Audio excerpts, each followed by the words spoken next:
Hello, hello.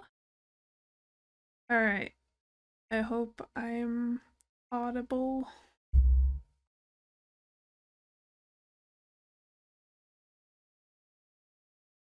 Perfect. Alright, we're gonna switch over to the game. We'll just see if everything, like the balance, is okay. Let me just switch to the right class I'll be playing. There we go.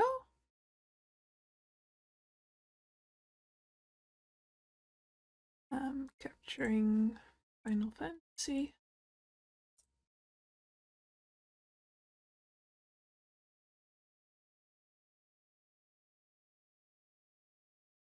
There we go. Alright, awesome.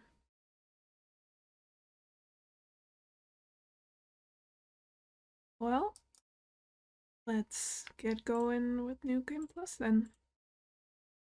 Let's see where that duty. So yeah, here is A Realm Reborn, all of it, but we'll be playing Heavensward. Owing to schemes in the shadow of Ul'dah, the signs of the Seven Dawn have been scattered, and the Warrior of Light has been forced to flee north. Though granted shelter by Lord Orchiphant, the heroes must press on to Ishgard. But what trials await in this reclusive nation, locked in a never-ending struggle with dragons? Let's find out.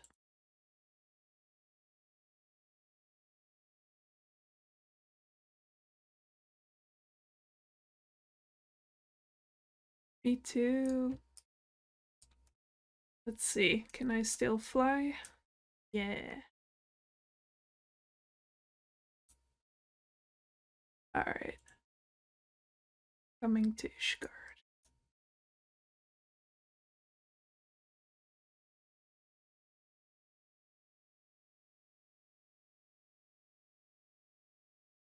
Good. I always get lost here. There we go. Greetings, ma'am. Shall I show you inside?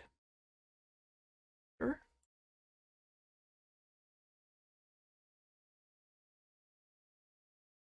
There's our little friend, Elf.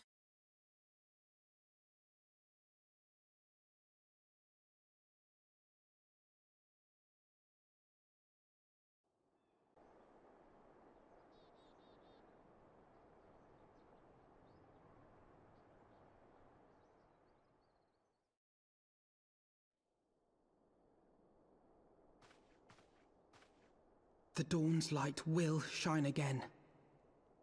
So long as we have these specious accusations hanging over us, we will struggle to achieve anything. You must go to Ishgard, as Tataru proposed. I will return to Ul'dah and set things right.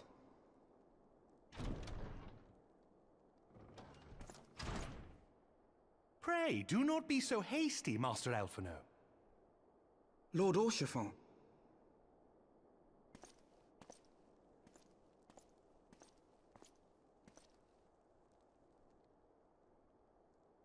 Full well do I understand your desire to clear your names.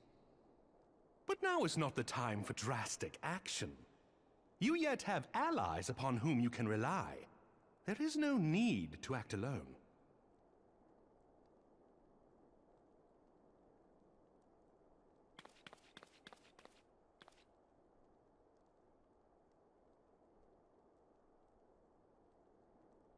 Yes. Yes, of course. Pray forgive my impatience.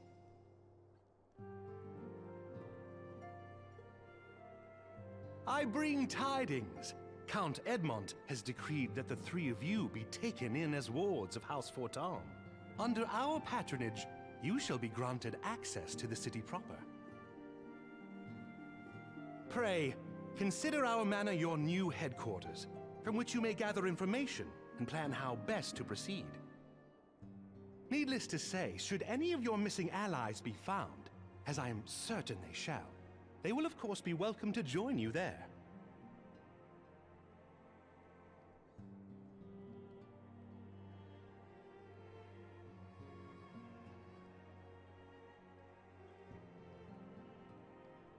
You are more than generous, my friend.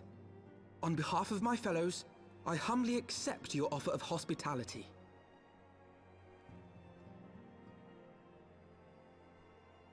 The Count is a good man, and just. He will treat you with the kindness and respect that a hero and dear friend deserves.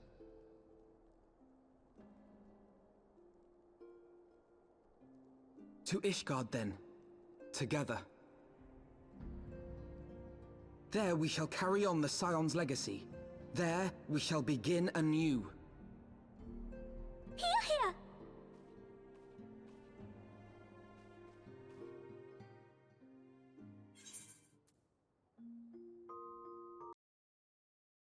Yeah, Lalas are very cute. The Taru especially. And thank you. It took a while to unlock, but I really like it. It's one of my favorite hairstyles.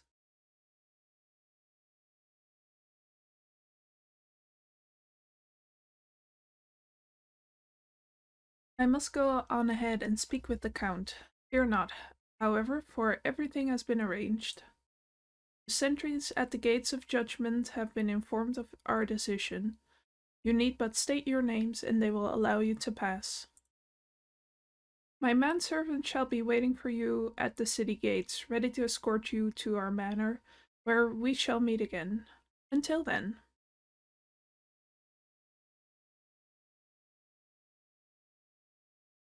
Yeah. In the patches before this, we like helped him out with the Dravanian stuff. And it's actually really nice that we can like fly now, because before you would have to first unlock it.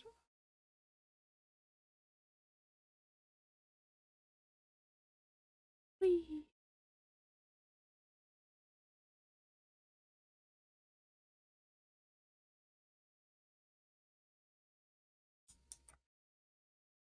I'm going the wrong way.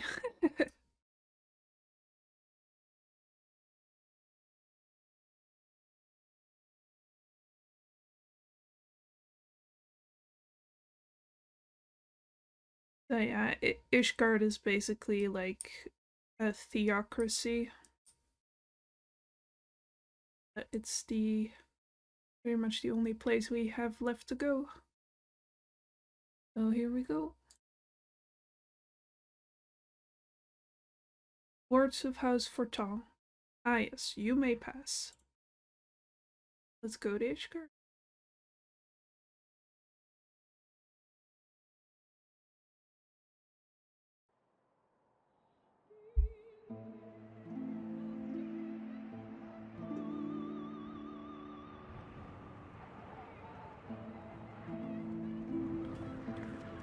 And so they came, at a friend's behest.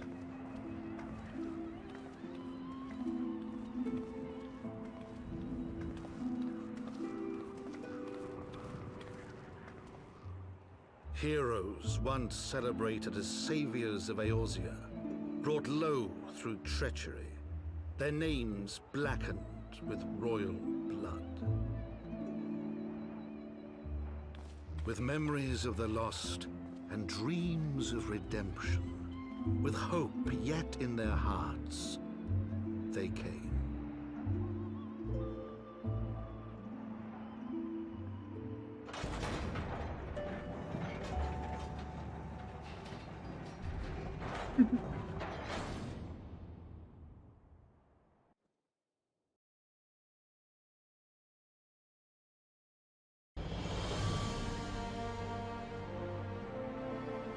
To Ishgard, shining city on the mount, overlooking the dominion of Kurthus. A great and proud nation, devoted to Halone, the Fury, ruled by Thordan VII, Archbishop of the Ishgardian Orthodox Church.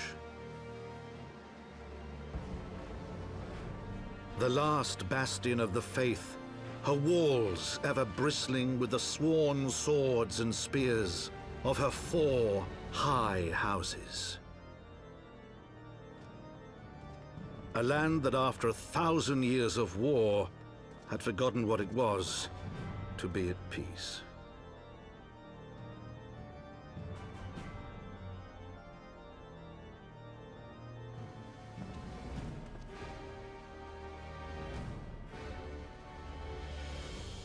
Through gates long closed, the Warrior of Light and her companions passed, entering at last a city whose history was written in blood.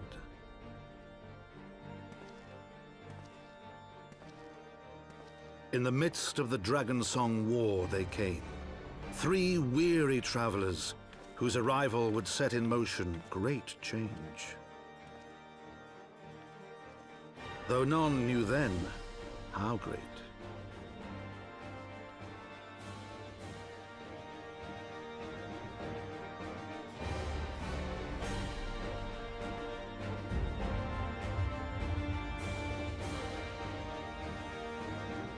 Yeah, they're kind of intense.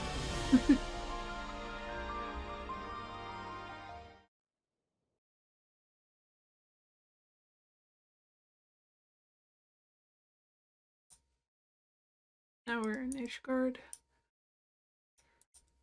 Yeah, I think... Am I still attuned to everything? Let's check.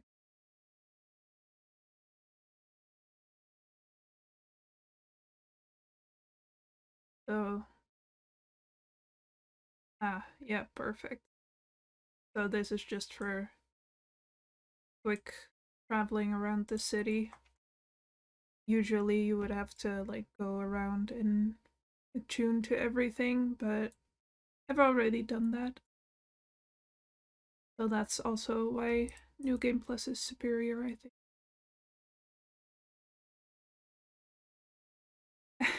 think. Hell yeah.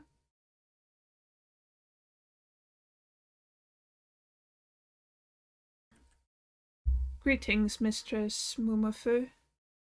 On behalf of House Fortin, I bid you welcome to Ishgard. My lord humbly requests your presence at his residence in the Pillars. If you all would come with me.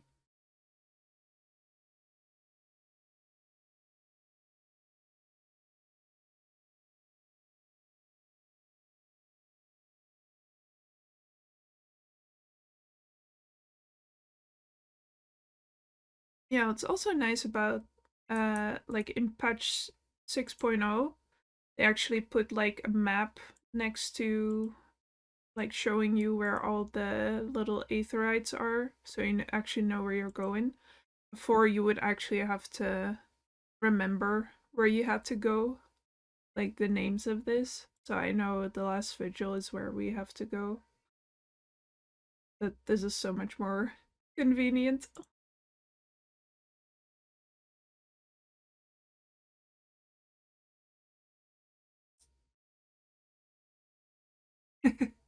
Yeah, it took me a while to remember where everything was. Like every new expansion was just me trying to remember it. The Warrior of Light and her brave companions walking the streets of Ishgar at last. What a glorious sight! I cannot tell you how long I've waited for this day. Allow me to present to you my family home, Forton Manor. I should like nothing more than to show you around, but everyone is gathered to receive you. Come, my friends, introductions must be made.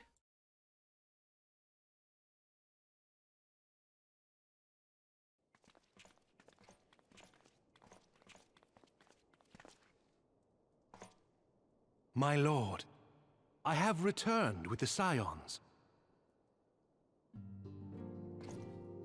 I hope your journey was not too taxing.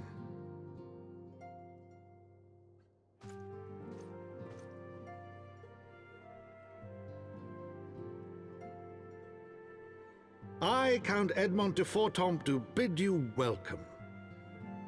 As wards of House Fortomp, you shall be afforded every courtesy. My home is your home.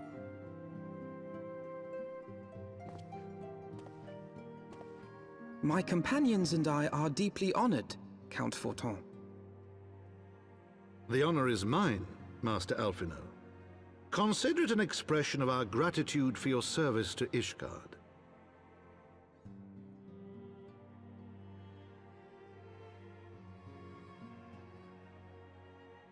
Forgive me, my lord, but are you not concerned? To accept foreign guests at such a juncture, especially ones with our reputation. Do not worry yourself on my account. 'Tis true that Ishgard's first thought has ever been the war effort, hence the closing of our borders. Yet it is in troubled times most of all that men should seek allies, don't you think? Granted, my decision will have raised eyebrows in the vault and in the halls of the other high houses. But so long as you continue with your altruistic endeavors, I doubt my honored peers will feel moved to voice their concerns. Then there is naught to fear. Though our numbers are much reduced, we are no less determined to carry on our work. Full glad am I to hear it. But before you return to your labors, why not take a tour of the city? You would do well, I think, to acquaint yourselves with your new surroundings. After all, you may be here for some time.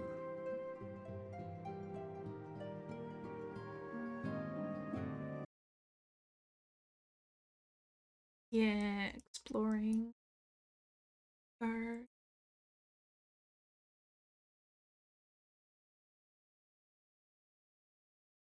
Cutscene City today. Oh. So whenever there's a non-voiced cutscene, I usually like to just put it not on auto progress because it usually goes way too quick for me to read it.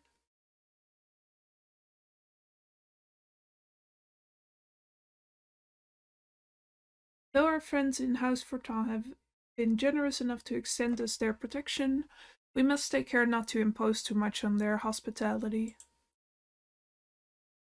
It's only proper that we learn about our new home so that we might become more self-sufficient.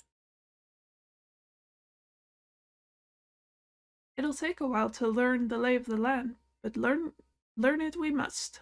Then there's the markets and taverns. We'll need to know where to shop and where to hear small talk. Would seem a tour of the city is indeed in order.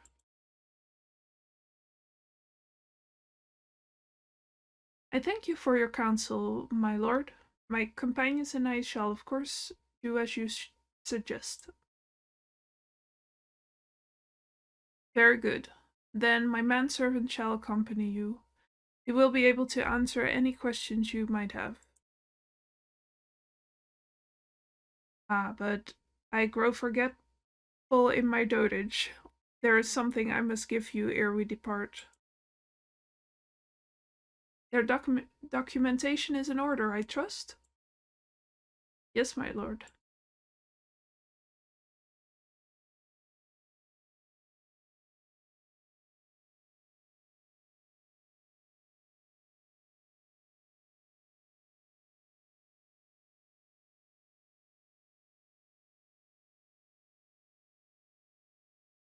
We getting a passport?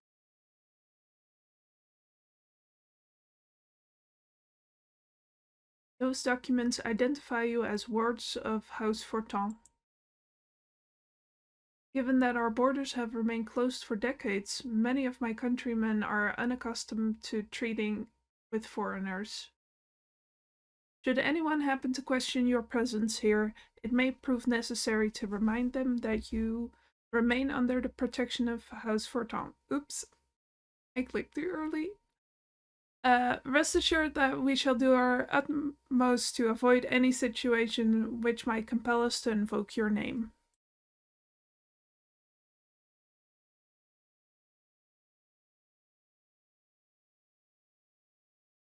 Tuashe, Tataru, the city awaits. Let's go.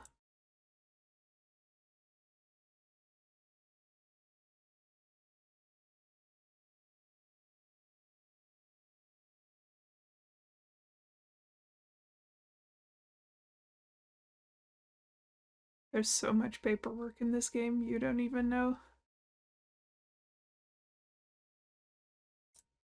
Alright. As this is your first time in our fair city, pray permit me to show you to the Hoplan, from whence we may gaze upon the splendor of the Holy Vault. Though all other sights pale in comparison, 'tis only meet that you see it first. I shall then show you around the jeweled crozier, where you may purchase all manner of goods and services, before descending to Foundation's Aetherite Plaza. If there are no questions...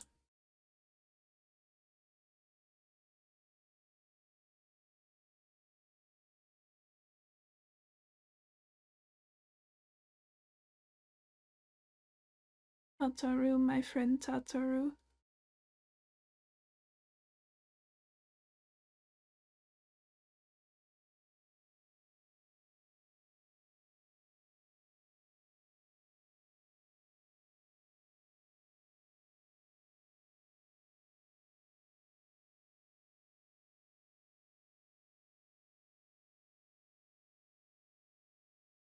The Hoplan, so named for the bronze great shield borne by our nation's patron deity, is the largest plaza in Ishgard. The magnificent cathedral to the north is, of course, the Holy Vault. The vault is both Ishgard's seat of government and the residence of the Archbishop of the Ishgardian Orthodox Church.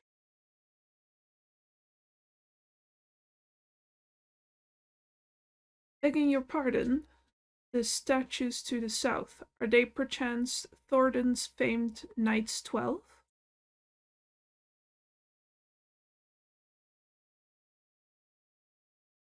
Very good, Master Alfino. They are the fathers of Ishgard, the brave knights who joined with King Thordan the First to put down Nidhogg and found this great nation. Ours is a city rich in history and tradition, and there is much you can learn by exploring the pillars, time permitting, of course.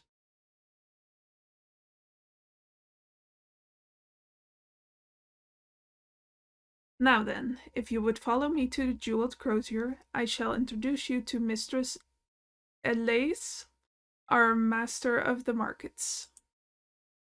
You ever read a name that you never said out loud before and you suddenly have to think about how the hell do I pronounce that?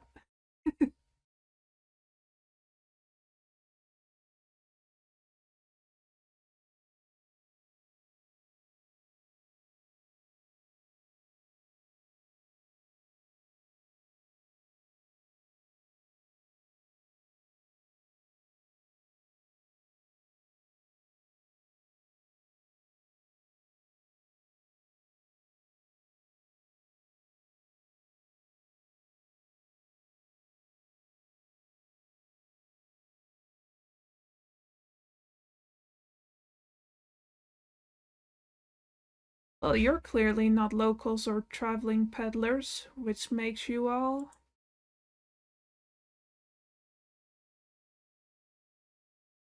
Ah, wards of House Fortin. How very interesting. Count Edmund has granted us leave to remain in Ishgard for as long as we wish, which may be some time. Accordingly, we will have need of sundry goods, hence our desire to make your acquaintance. That is, of course, assuming you are content to accept the custom of foreigners. Should you be uncomfortable... Young sir, we do not discriminate in matters of money. If you have coin to spend, who are we to refuse it? Weapons, armor, accoutrement, medicine, materials, whatever you desire, it can be found in the crozier. Our merchants will be more than happy to accommodate you, as you shall soon see.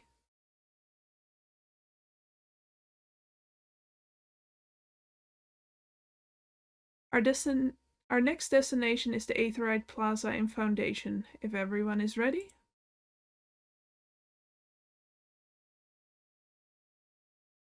Love the Tar's little wave. So cute.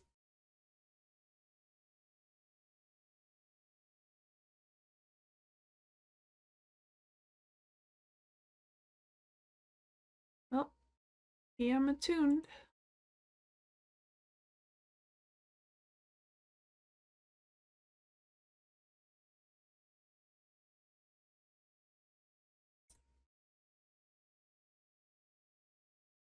And here we have Foundation's Aetherite Plaza. If you have yet to attune to this Aetherite, it would be wise to do so now.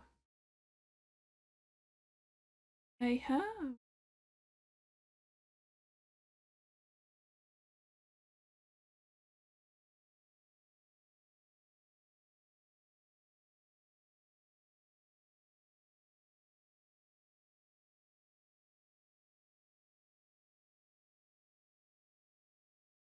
As for our next destination, mayhap we should decide together. What else can be found nearby? Sky Steel Manufactory stands to the west. There our engineers conceive and manufacture weapons for use against the dragons. The Holy Stables, where chocobos are trained for war, also lies in that direction.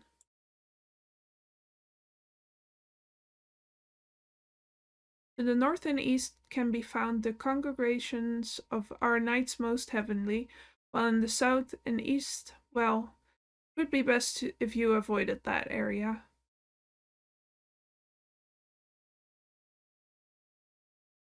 And why is that? I fear our knights may not be able to ensure your safety in the lowest levels, Master Alphino.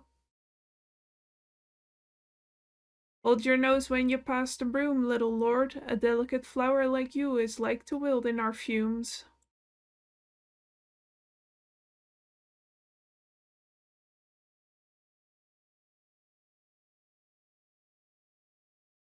You misjudge me, sir, for I am no lord but a humble traveller.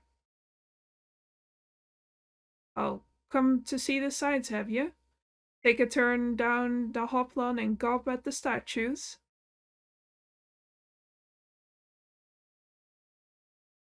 Well, if you have a mind to learn how the better half live, come and have a drink at the Forgotten Knight, if your nursemaid'll let you.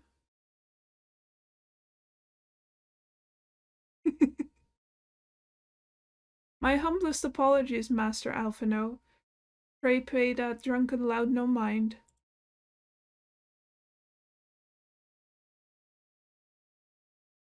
Oh, but I must. It would not do to refuse such a heartfelt invitation. Yes, I simply must see this Forgotten Knight for myself. I trust you see the wisdom in this, Doache. There are few sources of information more abundant than a bustling local hostelry. Not that I expect to hear any news of our missing comrades just yet. Nevertheless, who can say what we might learn of recent events? Then I'm coming too.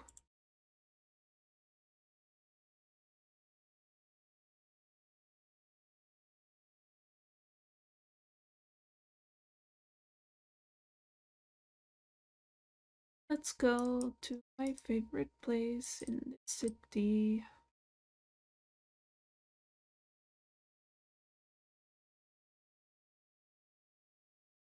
Yes, I will fast travel everywhere because I am lazy.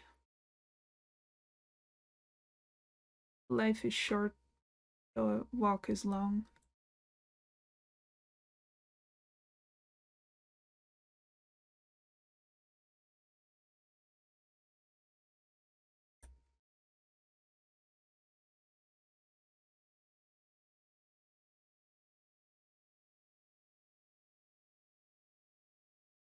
Must say, this is rather unusual. Not just one, but a whole party of fresh new faces in my tavern.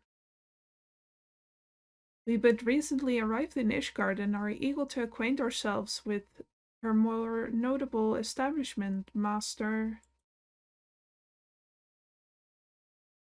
Gibrilon. Just Gibrilon will do. And I'm flattered you think so highly of my establishment. Can't promise it'll live up to your expectations, but if it's decent food and drink you're after, you could do much worse. Judging by the number of customers I see, I suspect your fare is rather more than decent.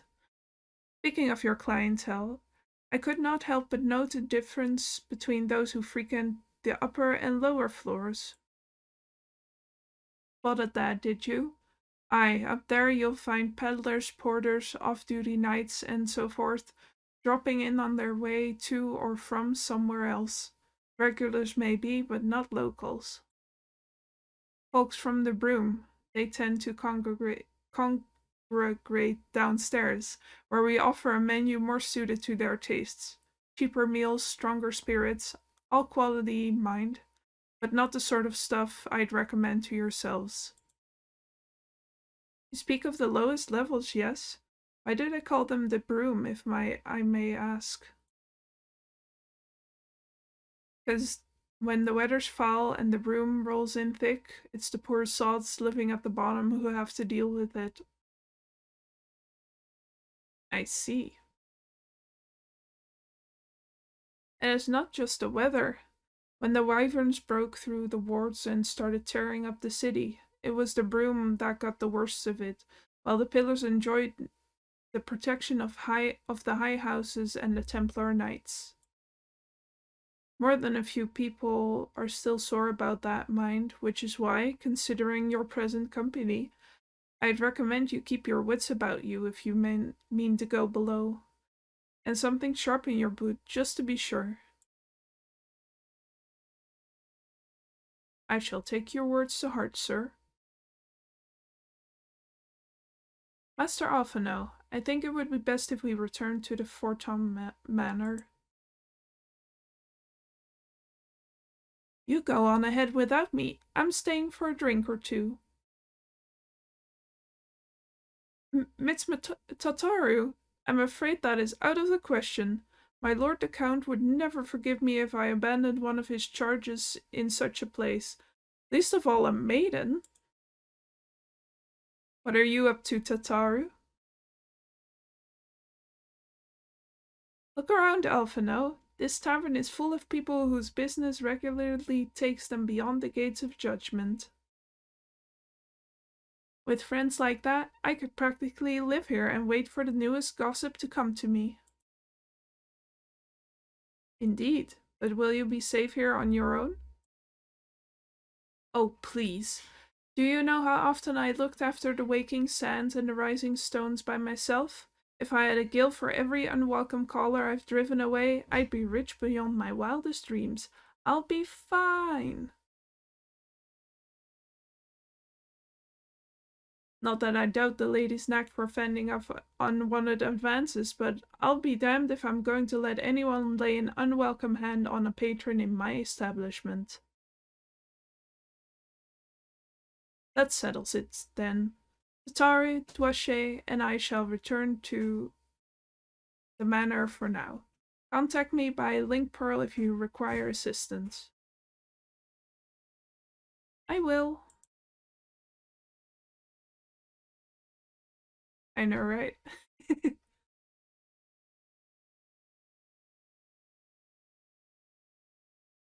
Tara knows her stuff.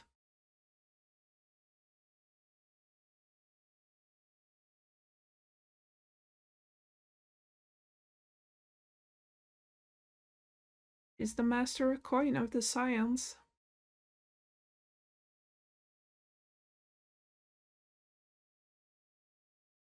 Oh, back.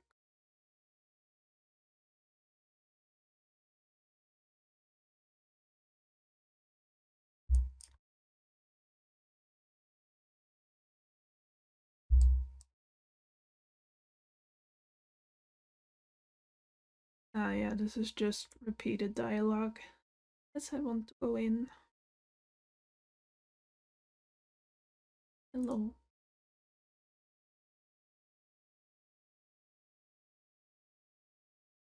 Tell us then, Master Alphino, does Ishgard meet with your expectations?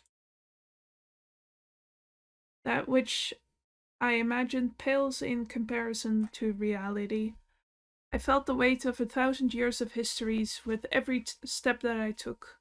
And when those steps took me past the scars left by the wyverns in Foundation, I understand how easily that history could end in tragedy.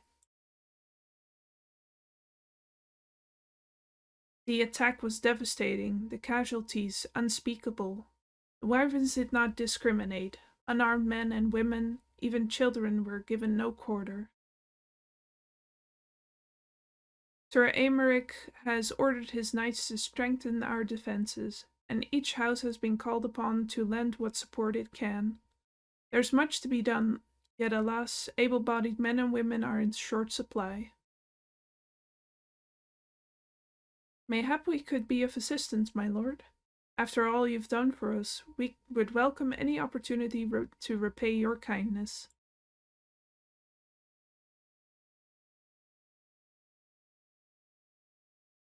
That is a most generous offer, Master Alphino. You are guests in my home, to whom I have extended my hospitality without obligation, let or Leanne. Nevertheless, Ishgard's need is great, and if you are willing to aid our cause, I cannot well refuse. Good. What would you ask of us?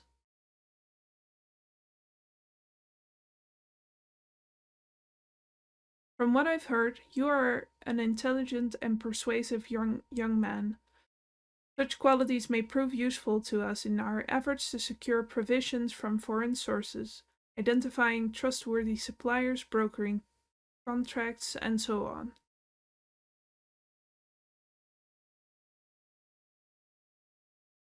As for you, Mistress Mumafeu, I could ask for no one better than a storied veteran such as yourself, a woman with the capacity to act swiftly and decisively when needed, to aid Artuarel and Emmanelaine in their duties. Boy, these names, huh? I beg your pardon? I am more than capable of carrying out my duty by myself. I have no need of our honored guest's assistance. Now, be reasonable, brother. What manner of fool would say no when a famous hero offered to do his work?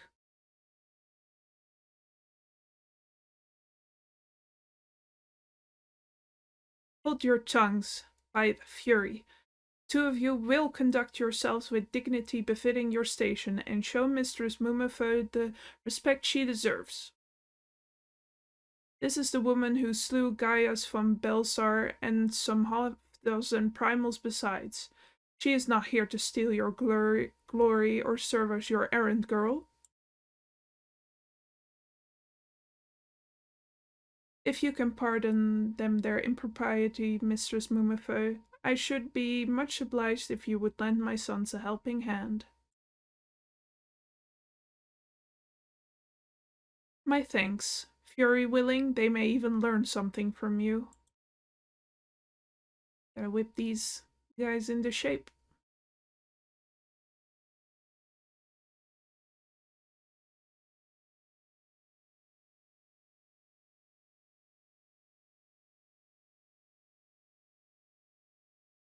It would seem that we shall not want for employment over the coming days, though that was never in doubt.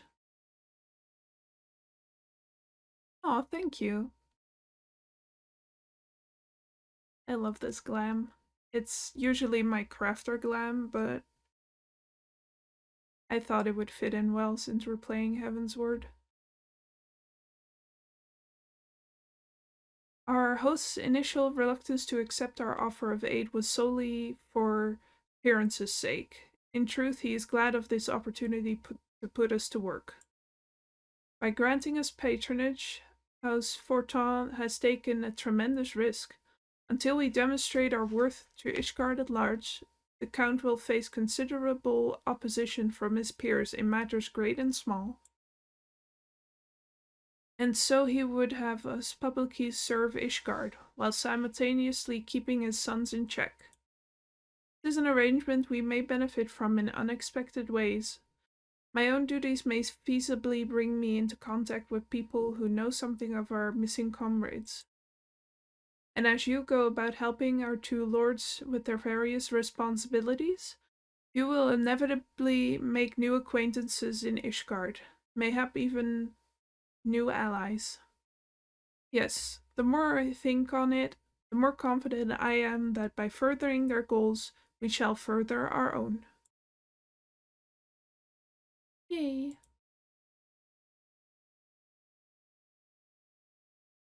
So now we have 2 quest lines to follow.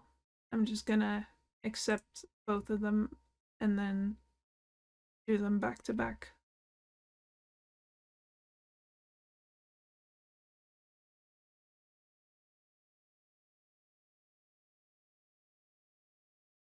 Shall we be off then, old girl? Ah, but where are my manners? Emmanuel de Forton, second son of Count Edmond de Forton. Trueborn, that is. Yes, I know what you're thinking, and you're absolutely right. What ill fortunes to be born second in a society where the eldest inherits all. Oh, my brother would never cut me off, 'tis true, but who would be satisfied subsisting on a meagre allowance forever overshadowed by his sibling? Not I, old girl, not I. Which is why I need your help to ensure that this business in the Sea of Clouds goes swimmingly, so that the tales of my great deeds can win me a place in the people's heart. Or better yet, raise me higher in their estimations than our Toirel. Ambitious, I grant you, but then I do have a legendary hero to do my bidding. Ha ha ha. Oh, don't look at me that way. I jest.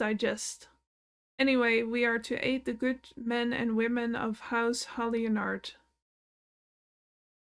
They have ever been steadfast friends to our house, though they've fallen on hard times since the calamity, poor blighters.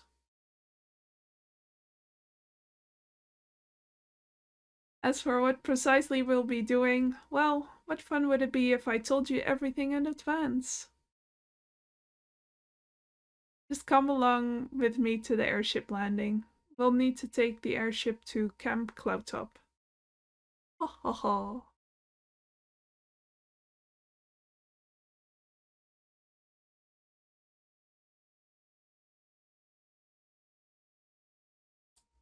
Ah, we can only accept one at a time. Fair enough. Alright.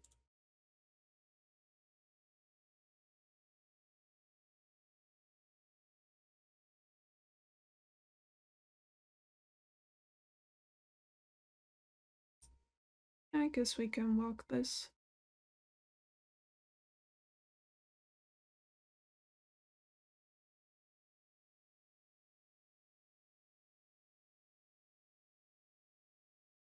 There's some really pretty views here.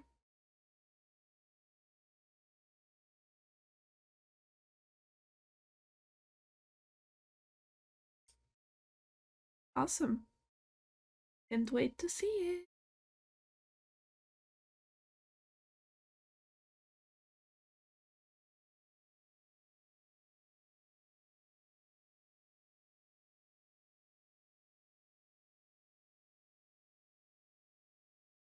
Also, it's fun that I'm playing Dragoon because that means I can do this.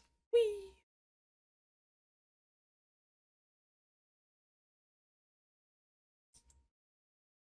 Yeah, it's super pretty.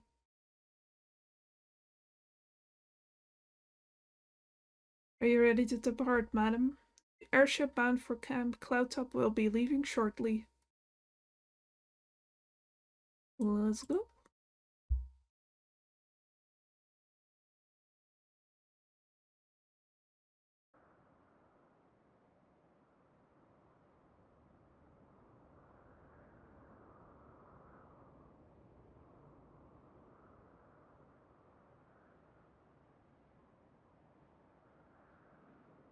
The environments in this game are just gorgeous.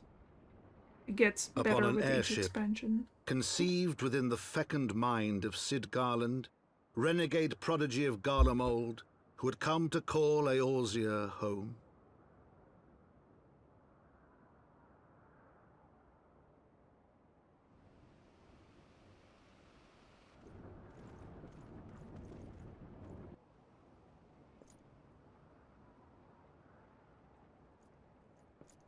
High into the heavens, where isles of earth and stone floated as clouds, a frontier the knights of Ishgard had scarce begun to explore. To a fledgling outpost, within the sea of clouds, where careworn scouts ever scanned the skies for winged shadows, she came.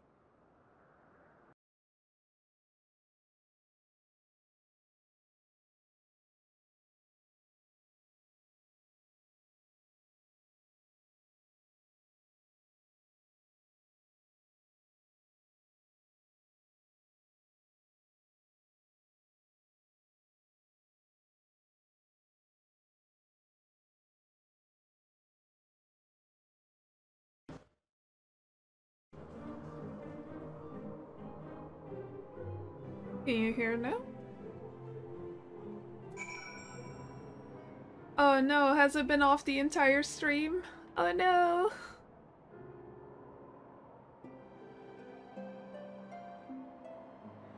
Did you ever hear sound? Oh shit. Okay, well. That's okay.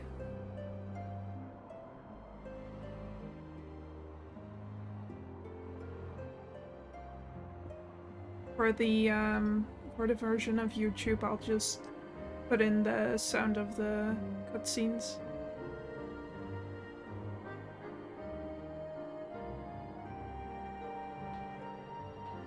Dang. I'm silly. Alright. I'm in a lane. Awful cold up here. I mean, Kurthus may not be blessed with the warmest weather in the world, but compared to this, it seems positively balmy. And of course, our hero is wholly unperturbed. You don't have to maintain that strong, silent persona all of the time, you know? Never mind. We need to find Lady Laniet.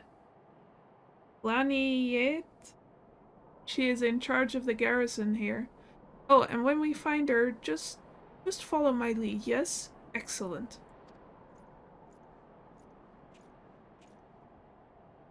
Whatever you say, dude.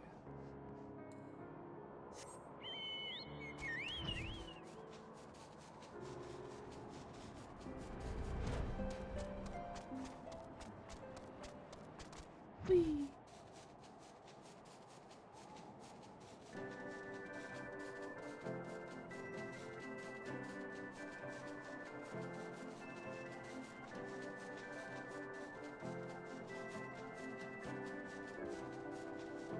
Enjoy the music.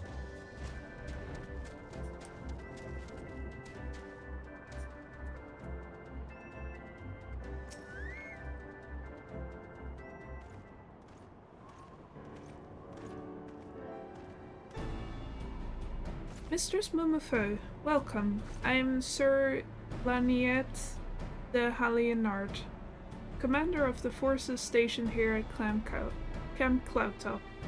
Trying to kill me with these names.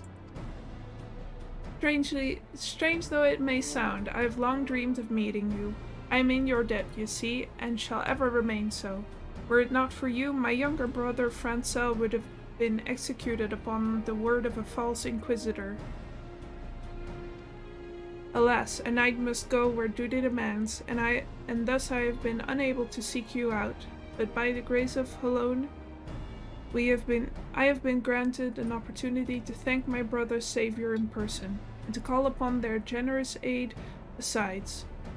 Truly, I know not what I have done to deserve this double blessing.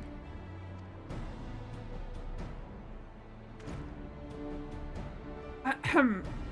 It is a pleasure to see you again, my Lady Laniette. You cut an elegant figure as always, a steel-clad rose, equal at home on the battlefield or in a ballroom. Lord Amanelaine, if it's not too much to ask, I should be grateful if you would allow me to finish speaking with Mistress Mumafeu. Damn. Camp Cloudtop was established to provide early warning of impending Dravanian incursions. The high elevations afforded by the floating isles make it ideal for this purpose. Naturally, it also makes us a ready target for attack. We are not defenseless, however. The Protector, our largest and most advanced airship, is capable of downing all but the mightiest of dragons. Alas, as you may have noticed, it is currently undergoing repair. What is worse, our efforts have been hampered by an indigenous beast tribe known as the Vanu Vanu, with whom we have had several skirmishes already. No beastman is a match for a man of Ishgard. Bring me a birdman and I'll show them a thing or two. Maybe we shouldn't fight them though. What's the thought? I fear much and more may be asked of you in the days to come, Mistress Mumafeu.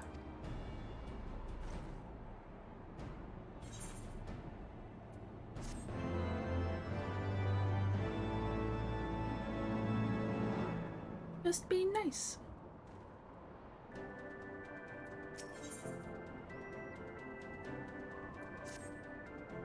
While I understand Count Edmund's intention, I would rather not waste valuable time ensuring that the young lord doesn't get trampled underfoot. True, it is entirely possible that he may learn something from this experience, but if left to his own devices, I think it far more likely that he will make a mess of things. Tell him that I would like him to keep watch for Dravanian outflyers. Then, when you have the moment to speak with his manservant in private, make it clear that it is his responsibility to keep Amanelaine from shirking his duty.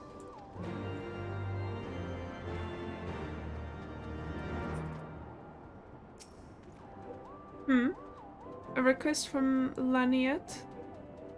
Why didn't she think to ask me in person? Surely she must see me standing here but a few yalms away. Oh, never mind. What is it? Ooh. A mission of paramount importance. Keep watch for Dravanian outflyers. A mission? Yes, of course. That's why I am here. I shall do as my lady asks.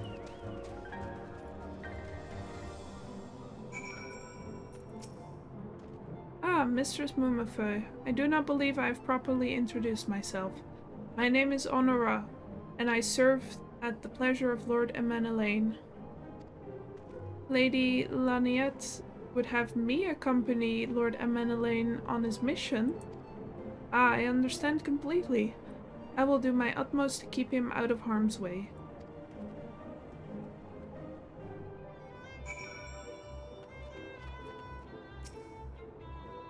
Were he of another house, mayhap I will not feel obligated to go to such lengths to preserve his safety and dignity.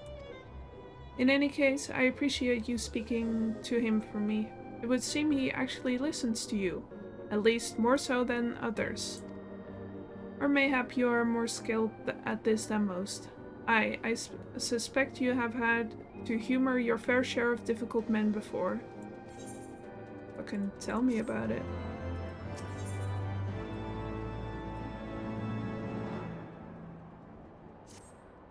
Now that Amanelaine is out of harm's way, we are free to discuss matters of actual import, such as our struggles with the Vanu Vanu. We first encountered the Vanu several years ago, when we had just begun to explore the Sea of Clouds. After an exchange of pleasantries and gifts, we received permission to construct a permanent lookout post.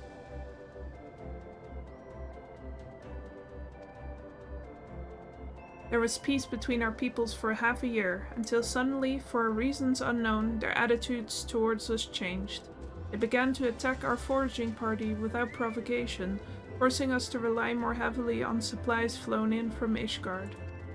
But words are no substitute for first-hand experience. Go and see Sir Mariel. He could use your assistance. Okay.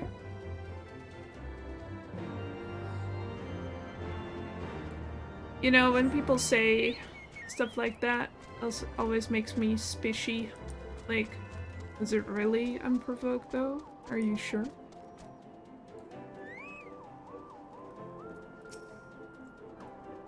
Mistress Mumafoy, I presume? Lady Laniette told me you were coming.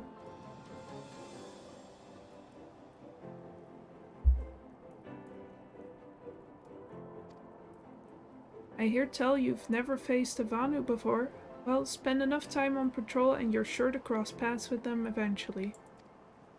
These birdmen are native to the floating isles. I say birdmen, but they're not at all like the Ixal.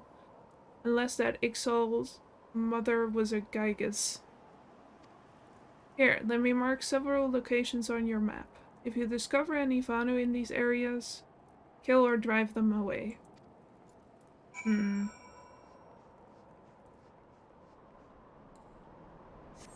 You know when you replay an older expansion and you're like, oh, with the information I know now, this is kind of fucked up that I'm doing this.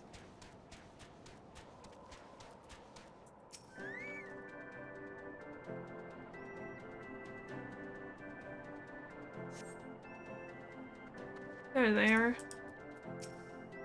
Well, let's see how much I remember of playing Dragoon.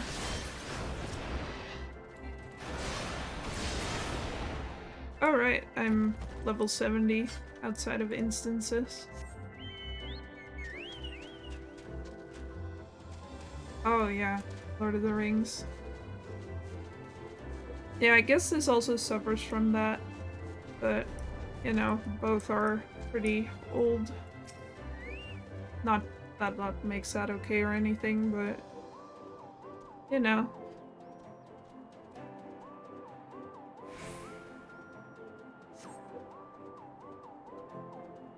You steel yourself for a mighty struggle, yet find no Vanu lying in wait.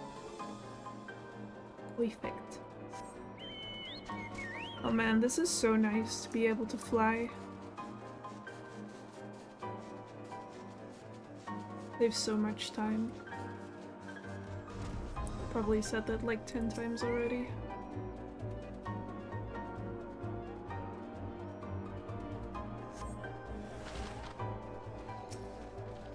Oh yeah, they're so pretty, right?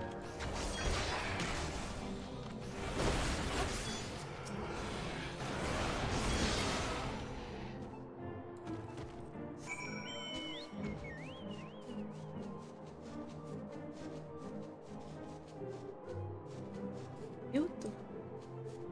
You could make a home in that. Holy shit.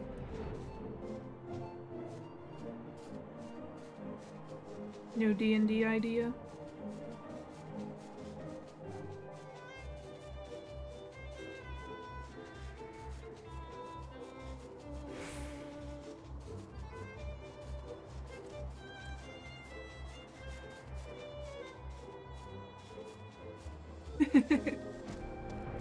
I love that. Finished with your patrol? Anything to report?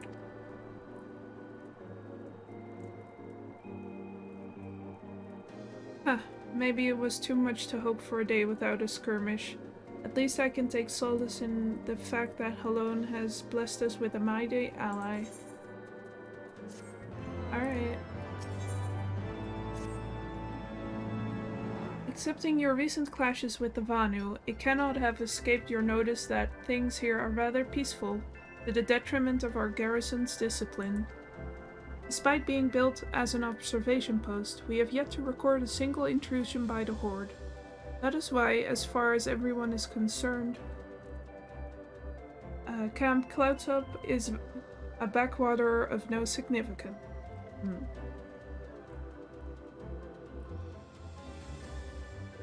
And of course, the pride of our camp, the vaunted protector, is in a perpetual state of needing repairs. So even were the Holy See to come under Dervanian attack, we would be unable to fly to their aid. Simply put, Mistress Mumifo, this is where ambitions come to die. You haven't aspirations for advancement, you'll be right at home. However, I would like to think that enthusiasm can be just as contagious as apathy. If you'll indulge me, I would have you seek out the sentries and stoke their fighting spirit. Psych them up, you might say. Alright.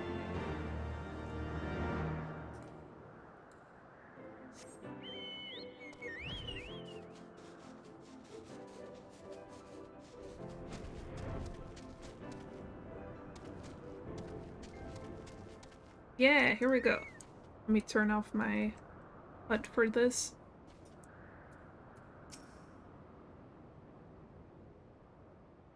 Oh wait, I still need to do that.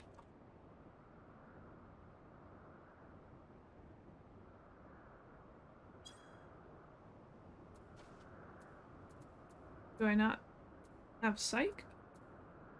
What? Let me check my emotes.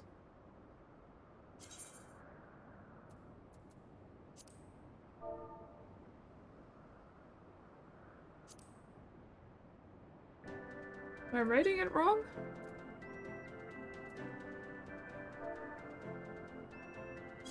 There we go.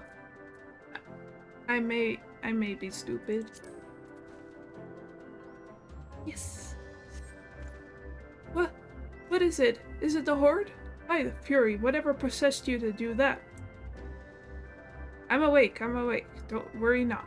After the shock you just gave me, I doubt I'll sleep for a fortnight. Well, you're welcome. Whee. Hello, Emanuelaine. Lacking up, I see.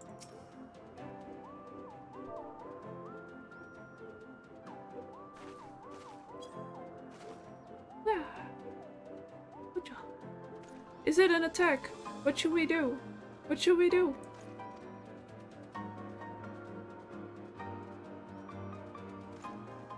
You had me fooled there for a moment, old girl. An amusing jest, albeit a tad cruel. Surely you must realize how unsuited I am to the monotony of mere sentry duty. Yet still you tempt me with the promise of excitement. No, this won't do. This won't do at all. Lady Laniette will give me a grand mission as befits my station.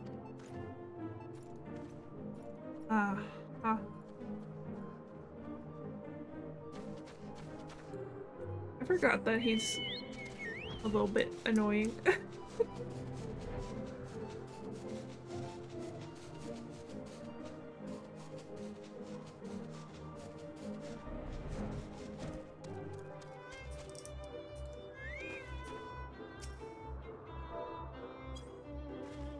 Yeah. Ye gods, where did that come from? Fine, if you insist. I will make an effort to be more alert. But really, I fail to see the point. We're hundreds of miles away from the front lines, which is just the way I like it, thank you very much.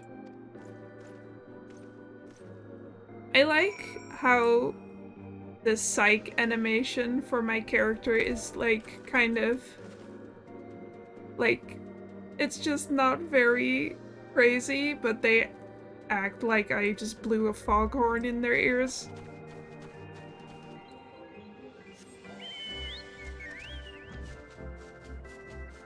Just her quietly going, yeah! And they're just like, what the fuck?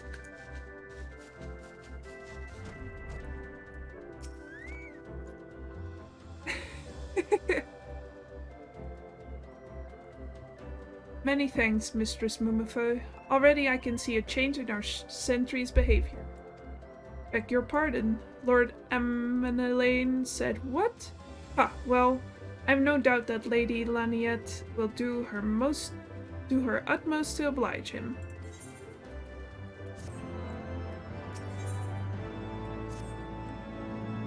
Lord Emmanuel is going to demand a more dangerous duty, then I expect Lady Laniette will want you to accompany him. Aye, you might as well speak with her sooner rather than later. There's no use in avoiding the inevitable.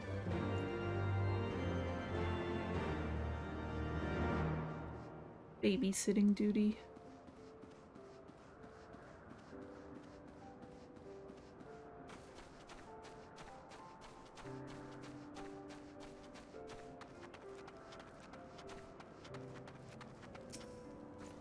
Mr. Smoomufa, Lord Emmanuel has just informed me that mere sentry duty is beneath him. I understand we have you to thank for this epiphany? Well, there's nothing for it but to give him something more demanding then. Can I count on you to keep him safe? Yup. Excellent. We are in constant need of fresh water in Camp Cloudtop, as there are no underground sources we can tap with wells. However, there is a unique variety of crystal we have recently discovered, which may enable us to obtain water through other means.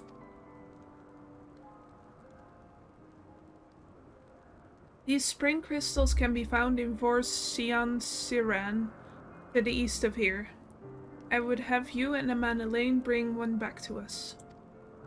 You may have to contend with feral beasts which populate the lakes, not to mention Vanu scouts ranging from their nearby settlement. Of course, that all pales in comparison to keeping the young lord entertained, but you have doubtless grown accustomed to that by now. Good luck and be safe.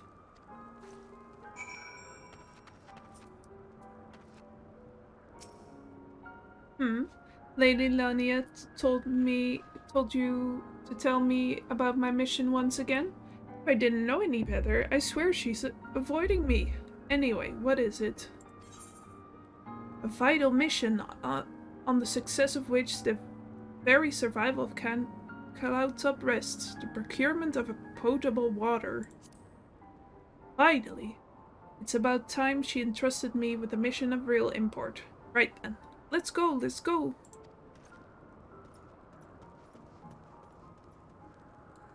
Alright. Here we go!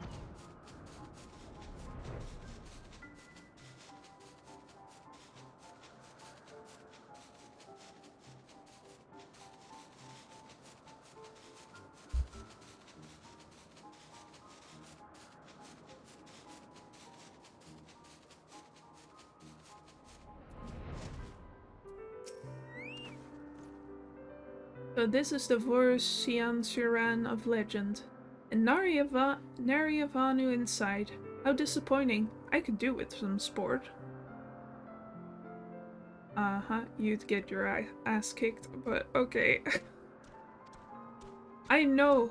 Why don't you and I make it a competition? Whoever finds the superior specimen wins. Honora shall judge our entries on size, purity, and, say, aesthetic sensibilities.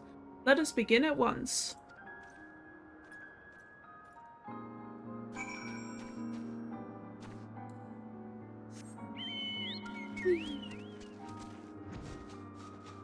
Oh. You love the gigantic thistles. There's something else cool floating in the air here. I don't know what it is, but... Oh, it's a giant pine cone. Cool.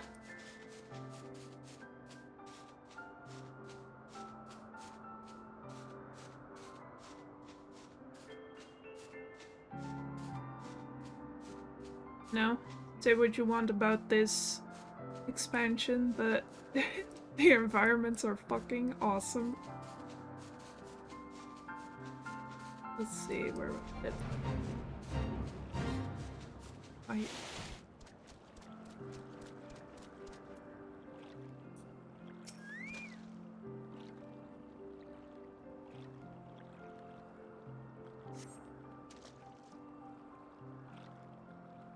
This water crystal does not appear to exhibit the properties described by Lady Laniette.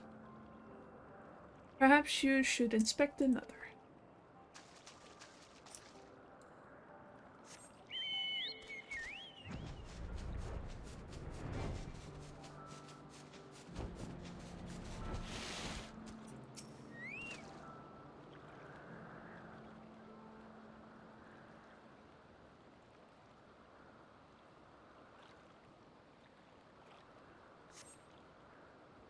This crystal appears to be secreting a steady stream of water. Perhaps it is the spring crystal Lady Laniette seeks.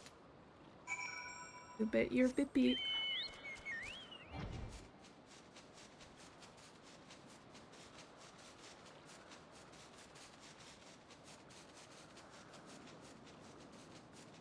You know, it's the early quest, so it's a lot of your butt. You bet your ass. You bet your bippy.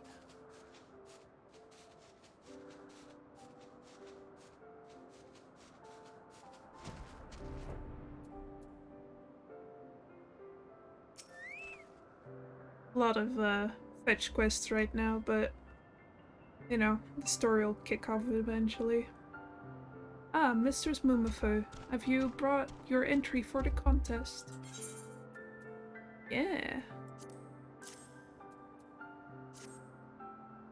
My understanding of such things is limited, but can this truly be used to draw moisture from the air like water from a pump? Fascinating.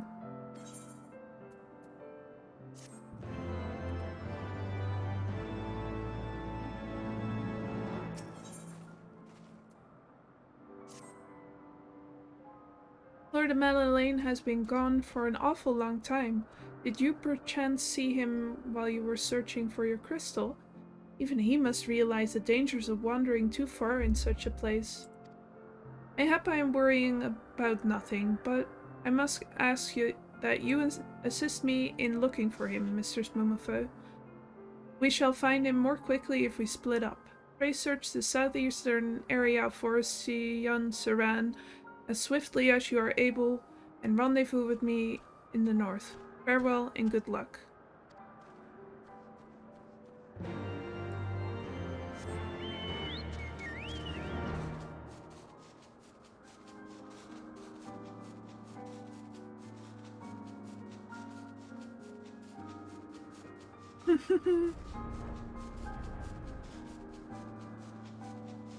You know, one of those days, like, this might as well happen. First mission, you lose one of the sons.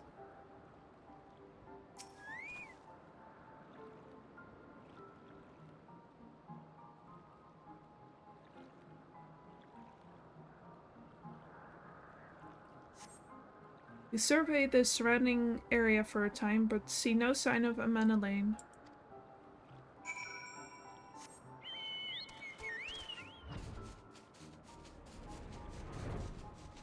Oh, right. Let me check something real quick.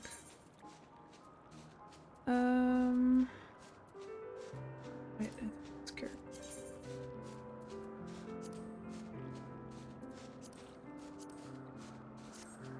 There we go.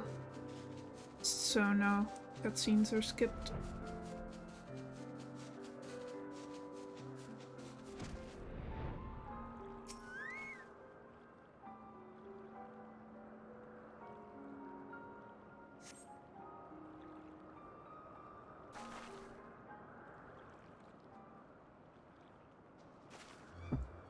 Mistress Mumafo, Lord Amanalaine. Lord Amanalaine has been taken by the Vanu. They had my lord surrounded, a whole gang of them. Please, you must come quickly.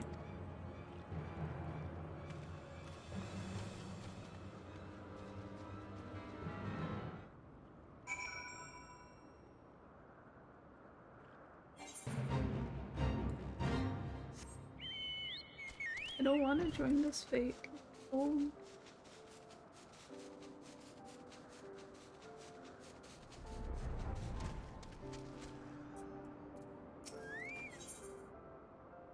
Am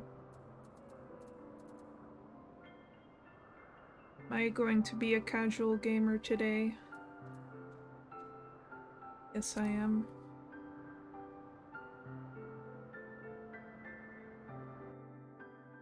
I don't think combat's too interesting to watch anyway, especially not this.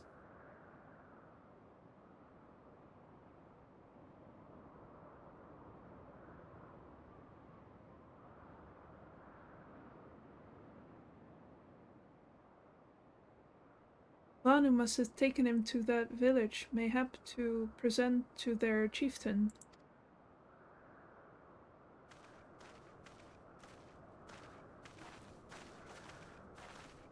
I know, they're so cool.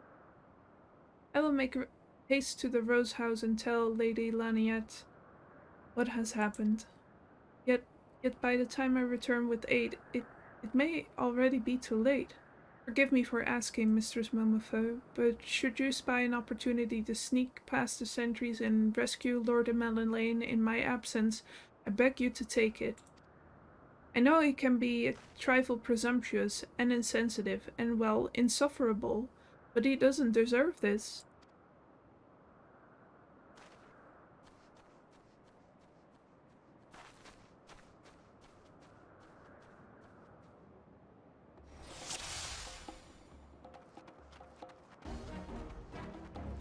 Alright. The fight.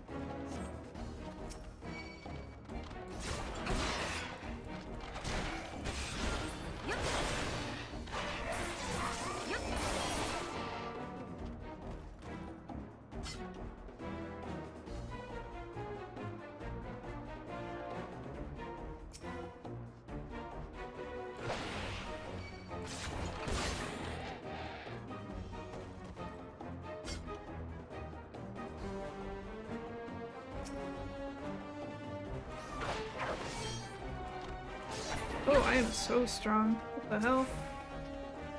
I'm wondering if that is just the easy mode or if that is my overpowered gear.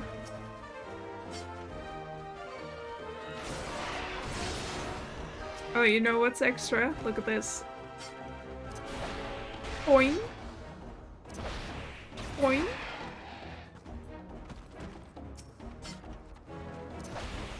Boing.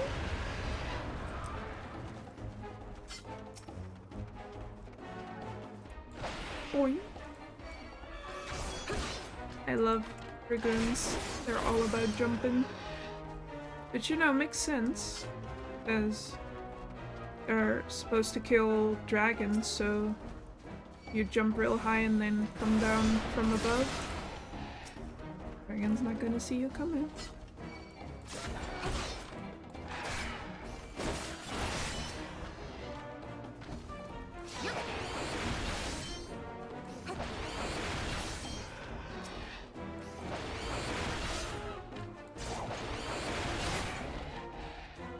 By the Fury, you're not gonna eat me, are you?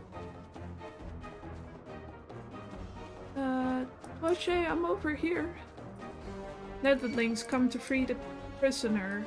Spread the word like thunder and cast him into the sea of clouds.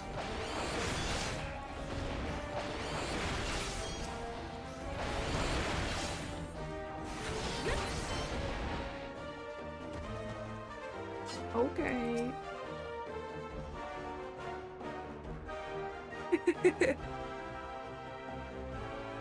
We should do that, yeah. Winged boots. Ooh. That was thoroughly unpleasant. Netherlands slink away like baleful Gaelicats. Rally, warriors, let none escape. Okay.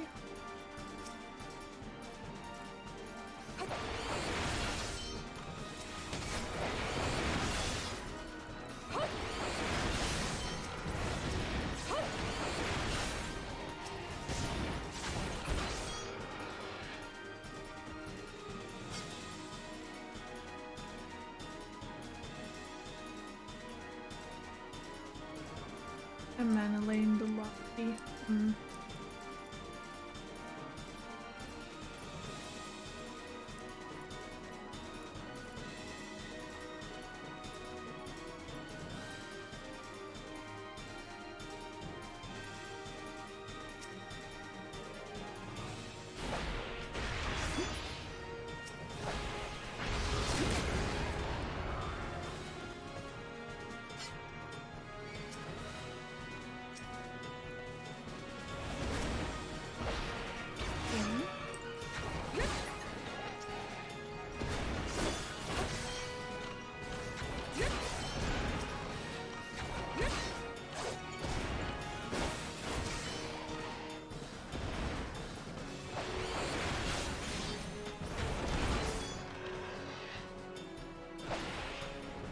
has arrived, Washay. Archifon. Archifon, is that you? Thank the heavens, get us out of here. Keep Anamena Lane safe, Washay. We shall hold them off. Well, here we go.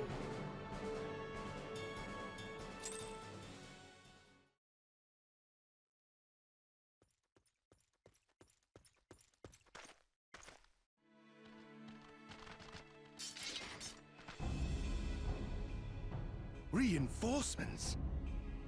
Oh, this one is voiced. There we go.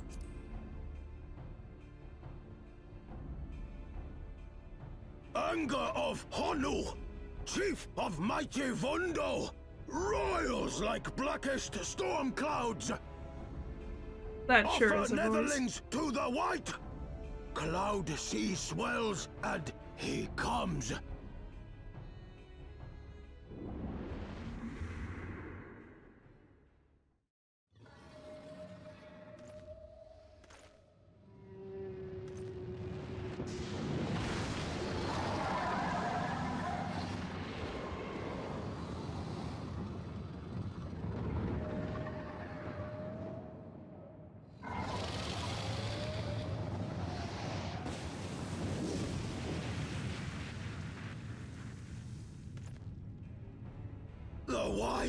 The white, mighty Bismarck, lord of the mists! A flying whale? By the Fury, it's a primal.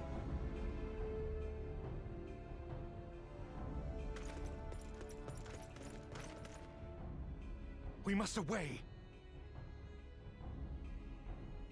Oh boy.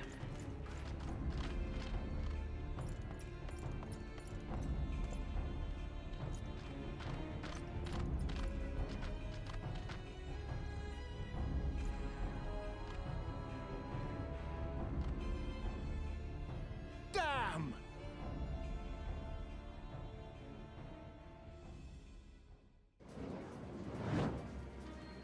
Bloody typical.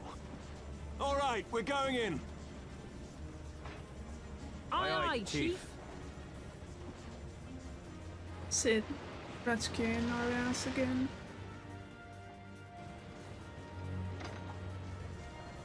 All aboard!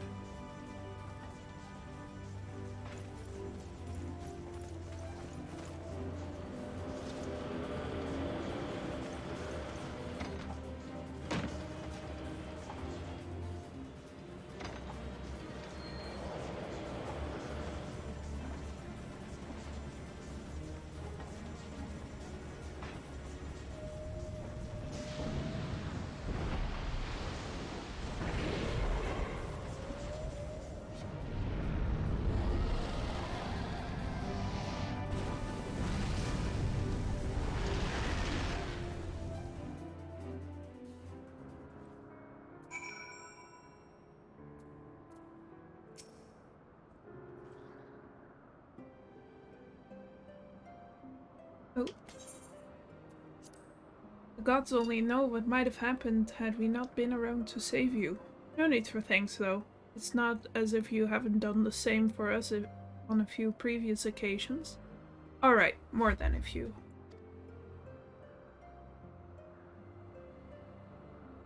Was but blind chance that brought us together this time, in case you were wondering. The Holy See has petitioned the Ironworks for assistance with this creation of theirs, the Protector. Apparently, they just can't seem to get her flying. Anyway, I came to Camp Cloudtop to cast an eye over the ship, only to learn that you had arrived some days before with an Asgardian lordling in tow. Small world, I thought, just as said lordling's manservant skittered into view, babbling about his master having been captured and you risking all to rescue him. And the rest, as they say, is history. Right, well, I hate to cut short our reunion, but I am here on business after all. And the boys are already hard at work. Don't worry, old friend. We'll speak again soon, I promise. Yeah, we will.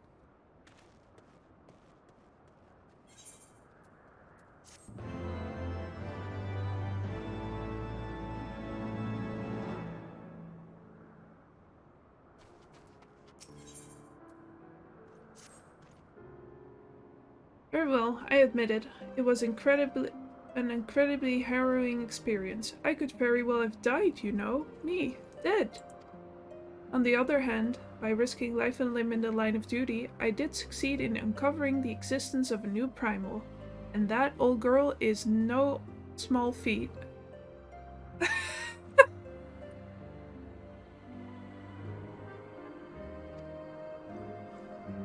Yeah, we can only hope. I have made an historic discovery.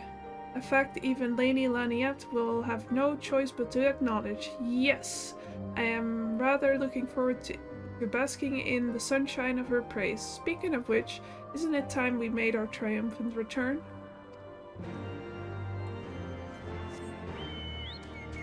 Spoiled rich boy.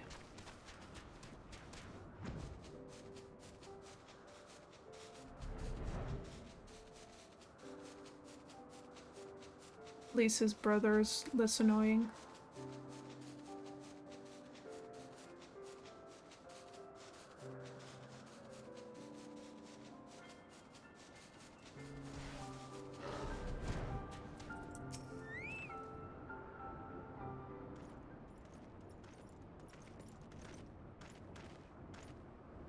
Praise alone, I feared the worst. What happened out there?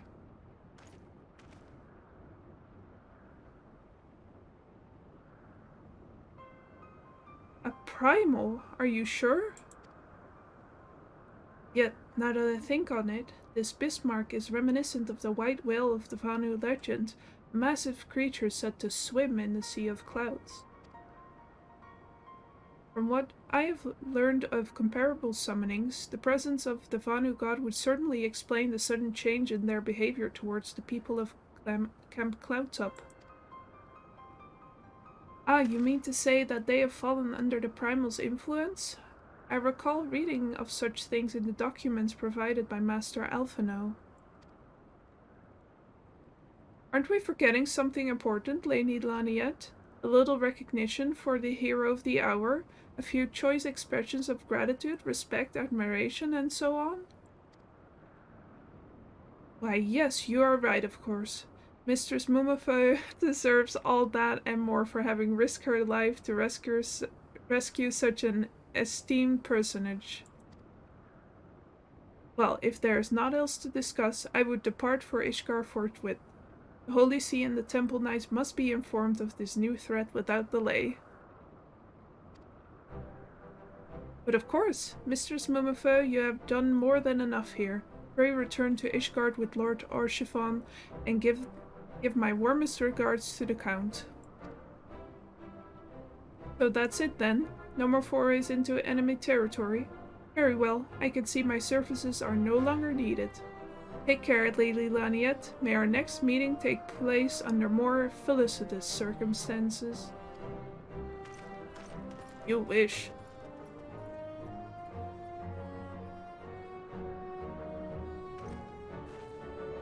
All's well that ends well, eh? To the airship landing then. We can speak on the journey home.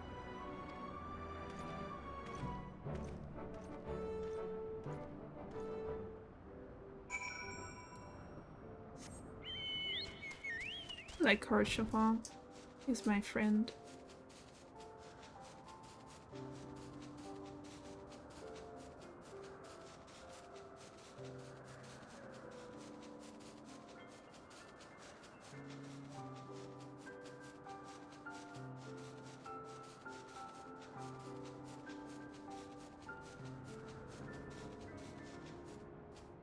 Oh, know where I'm going here.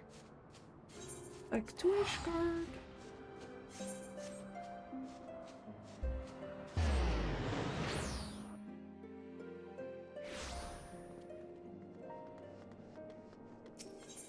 Yeah. He's the son of the Count, but not like illegitimate. So that's why he isn't at the manor, but you know. He got us in, which is a nice connection to have.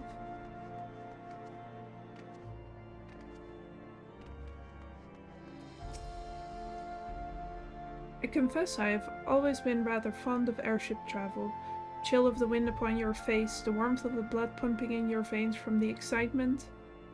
I find the whole experience indescribably invigorating. Or mayhap it's the simple joy of having cheated death yet again. Aha! In any event, I must make for the congregation and inform Sir Aymeric of all that has occurred. Manelaine should have returned to the manor by now. Why not go and see if he has recovered from his ordeal?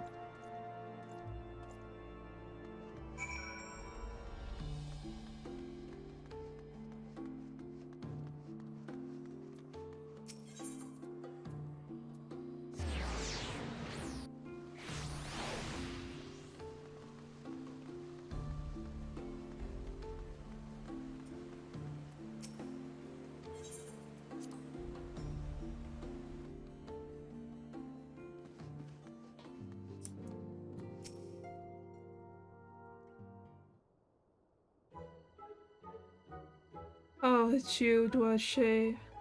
Gods, did he have to strike me so hard? Father, he did not approve of how I handled matters in Camp Cloudtop, how I endangered the lives of others through my own recklessness and incompetence. It's not easy playing hero, is it?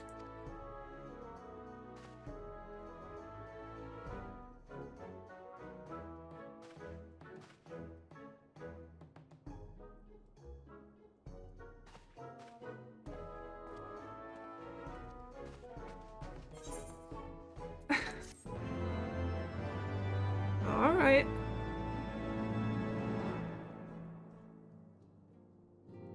Alright. Well, before we do this questline, I'm gonna take a little bathroom break. And I'll be right back.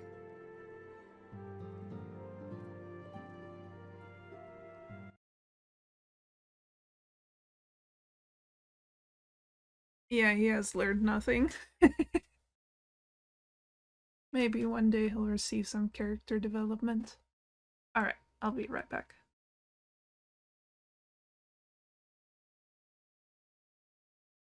Alright, I'm back.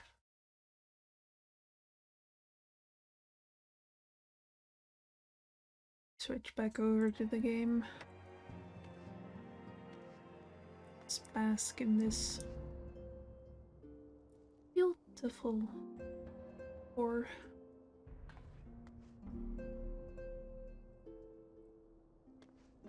See if he's as much of a dick as his younger brother.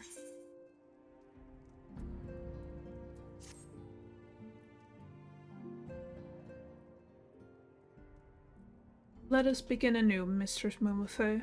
I am Sir Artoirel de Fortin, eldest son of Count Edmond de Fortin. You will forgive me my outburst, I hope. I meant no disrespect. I merely consider myself equal to the duties entrusted to me, unlike some. Orcheval has spoken of you often. If you are even half the woman he claims, I shall be glad to have you at my side. To the matter at hand, then. We will be assisting my esteemed compatriots of House Durndare and de Zemal? Something like that. You are aware of our friendly rivalry, I take it? Aye, well, suffice it to say, the prospects of assisting said houses does not fill me with joy. However, it is the will of the Holy See that we set aside our differences at this crucial juncture, but we shall speak more of that anon. First, we must needs secure transport to Falcon's Nest. Let us make for the Chocobo stables in Foundation.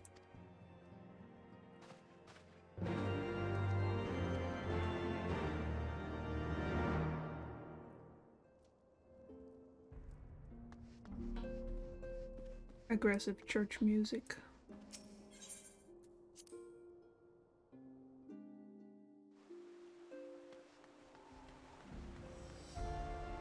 The Clipbird. I love Chucky Bows.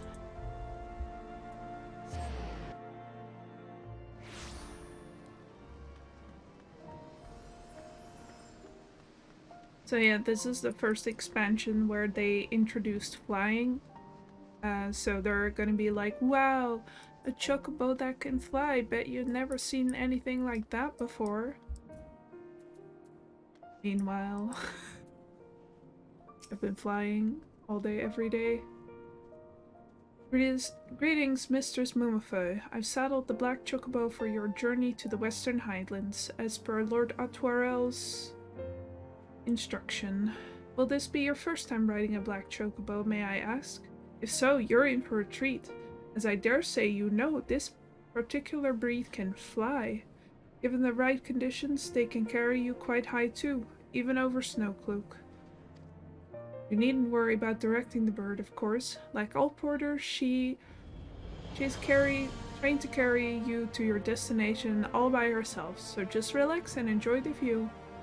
Oh, but be sure not to relax your grip, will you? 2 hands on the reins at all times, if you please.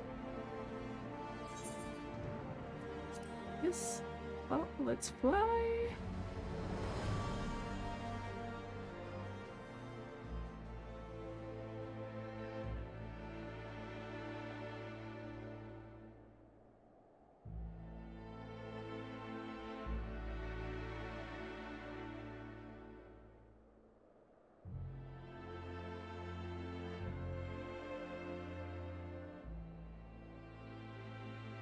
To the frozen wastes of the Western Highlands, once verdant tracts made pallid by the calamity.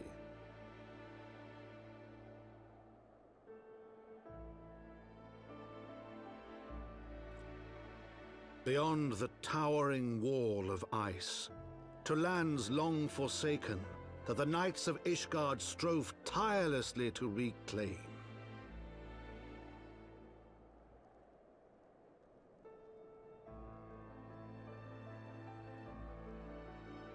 To the hamlet of Falcon's Nest, once abandoned, now freed of its pall of snow and ash, she came.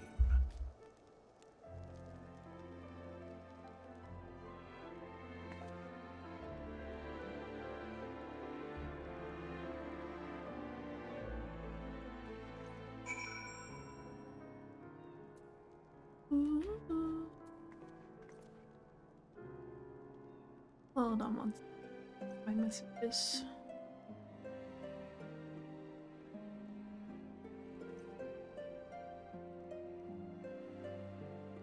Oh.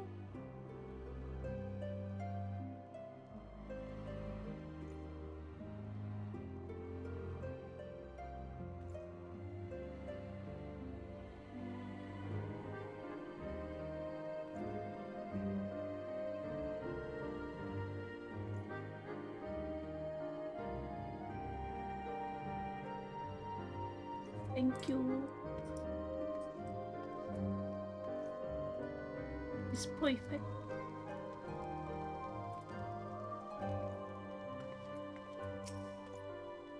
The world looks quite different when viewed from the back of an airborne chocobo, does it not? I still find the experience strangely liberating. The business. Sir Redwald is in charge here. He should be expecting us.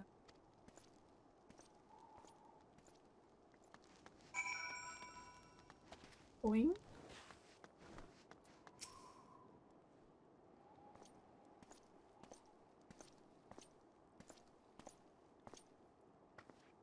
It has been far, far too long, Lord Atwarel. And who might your companion be? Pray forgive our lateness, Sir Redwald. I present to you Duache Mumafeu, Ward of House Fortin. Ah, yes, of course. Lord Drillemont spoke of you. I, Sir Redwald of House Durandare, do bid you welcome to Falcon's Nest. We are both eager to contribute to the settlement's restoration. How may we be of service? Before we speak of that, would I be correct in assuming that Mistress Mumafo is unfamiliar with our recent history? Then, with your permission, I shall recount the tale for her benefit. As you may know, Falcon's Nest was once a hamlet with a small garrison of knights and some few villagers. and then came the calamity. When it became clear that the snow would not stop falling, we had no choice but to order a complete withdrawal. The settlement and the entirety of the Western Highlands were abandoned. Abandoned to the heretics. Lady Iceheart and her kind have walked these lands with impunity ever since. Aye, but no longer. The Holy See has commanded the reclamation of the Western Highlands and expulsion of heretical elements. Falcon's Nest is a key to accomplishing these objectives, but as you can see, rebuilding the hamlet will be no small undertaking. Our craftsmen require support and protection. Any assistance you can offer will be greatly appreciated. As promised, we of House Fortom are at your disposal, Sir Redwold. You need but tell us where to begin.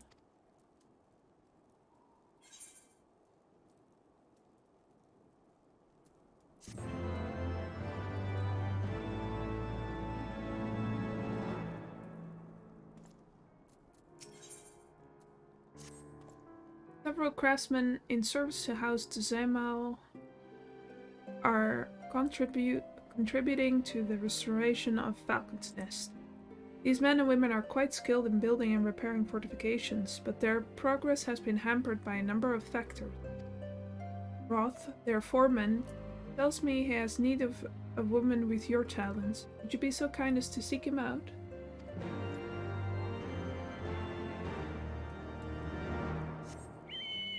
Let's find. Oh, the kitty cat just jumped on my desk. Oh, kitty cat.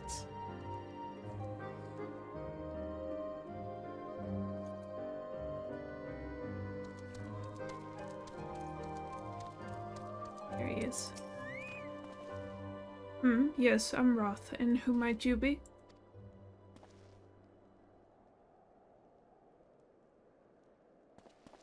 Ah, the promised help. Glad to have you aboard. I have the honor of overseeing this fine mess you see before you. Sent me over on one of them black birds, same as you, to build and mend and tell others how to build and mend. Fury take me, this ice, it's bloody unnatural how fast it forms. It's icicle sprites, I tell you. Mark my words, there are pockets of them here and there, just waiting for me to turn my back so they can sneak out and do their dirty work. So I need you to search the hamlet and put an end to it. If you stand watch long enough, you're sure to find them.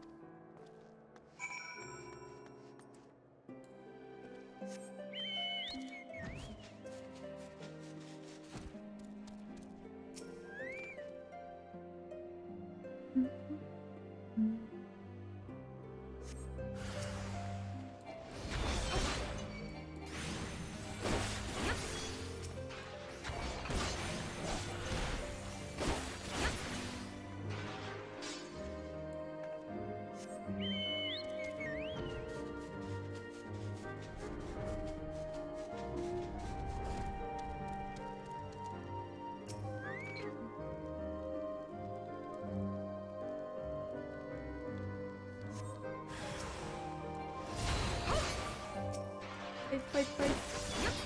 It's taking killing.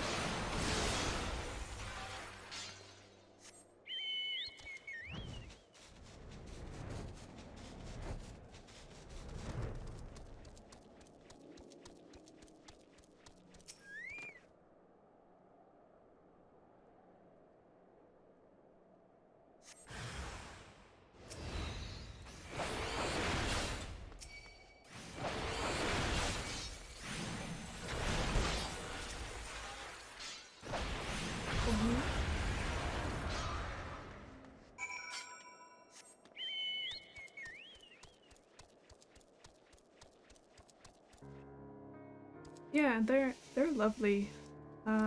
They have all kinds of different sprites, basically each for each element. I think fire's the prettiest. Ah, now there's a woman that looks like she's found her marks. They're just the sort we need around here, the kind that'll hop when she sees the task undone. Hop too, I guess. You're a dab hand at warcraft, I can tell. Not that I've any skill at arms to speak of mine, but it doesn't take an expert to recognize expertise. He have ways to keep you to myself, and there's others out would need help, same as me. So if you're keen to keep doing what you've done, I'd ask you to head north to the Pike. The bloody huge statue out in the waste, if you've never been. Mason's by the name of Thiermont is out there tending to the thing. Good man, Thiermont. But I reckon he's taken on too much work for one. Might be there's something you can do for him. Okay.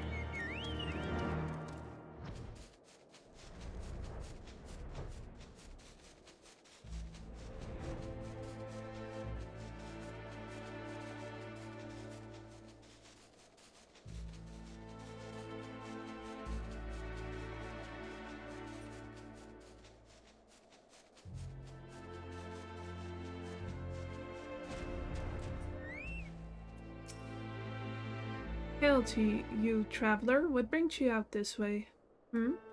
Herman Roth bid you assist me? Well, far be it from me to turn down a helping hand. I've been tasked with the restoration of this sculpture. 5 years of neglect have not been kind, to say the least. Fortunately, I've just the thing for it. Rather, those deep eyes have. If you could slay 3 and bring me their bristles, I would be in your debt. Feel some creepy things.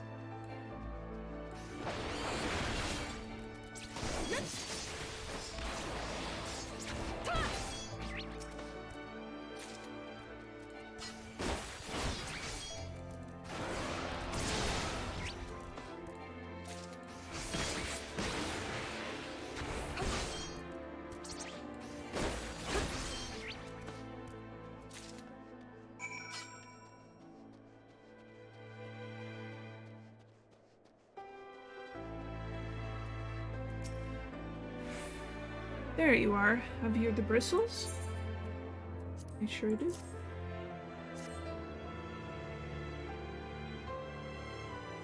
Ah, feel how coarse that is? That's why they're perfect for scrubbing the soot from this statue. Beautiful, isn't it? The spitting image of Haldrath, first of the Azure Dragoons and one of Ishgard's founding fathers. Symbol of everything the Dravanians despise, which is why they've taken to searing it with dragon fire every time they pass by. But no longer will we suffer this desecration of our nation's hero. Soon this statue will be, as it once was, a proud, shining testament to the determination of Ishgard, and a message to the heretics that we have returned. The work may be hard and the condition harsh, but as a proud Ishgardian I could ask for no greater honor.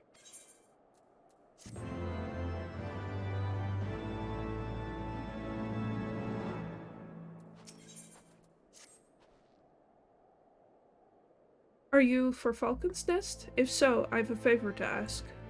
There's this knight, Sir Isidore, stationed at the anvil to the west of here. He's always treated me with kindness and respect, more than I deserve, to be honest. Any road, while you were away, she came through on patrol, and I think she might have left a package behind. It's a bit of a detour, but would you mind returning it to her? My thanks to you, friend.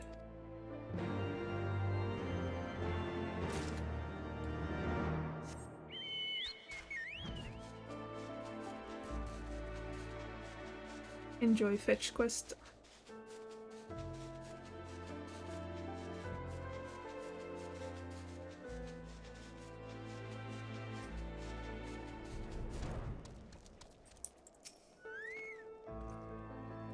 What's that? A package? I haven't the foggiest what you're talking about.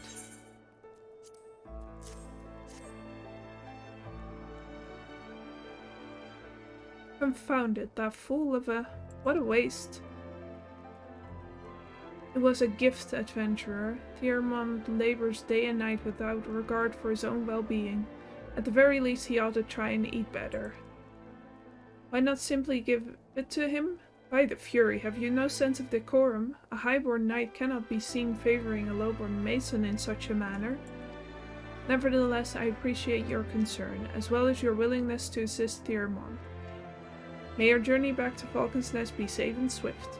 I give my regards to Sir Redwold. Aw, you like him?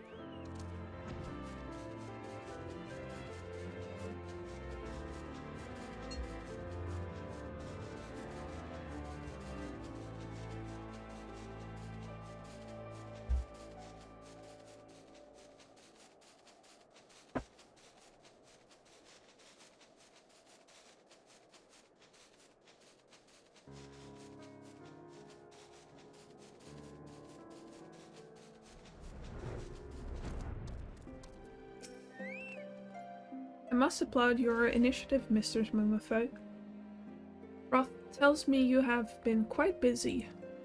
Alas, we have not the time to thank you properly. I have a task to which I would commit all able-bodied men and women, you and Lord Atwarel included.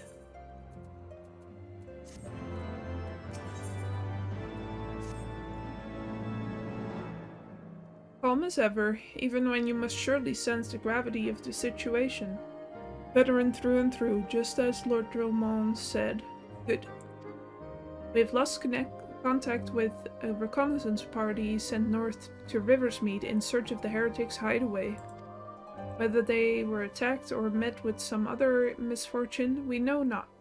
But regardless of the cause, we must act quickly for this harsh, unforgiving land which can claim, and has claimed, the lives of many men. To ensure we find our missing knights as quickly as possible, I have assigned each party a different area to search. You and Lord Artoirel will be working together. Seek him out when you are ready to depart, and good luck.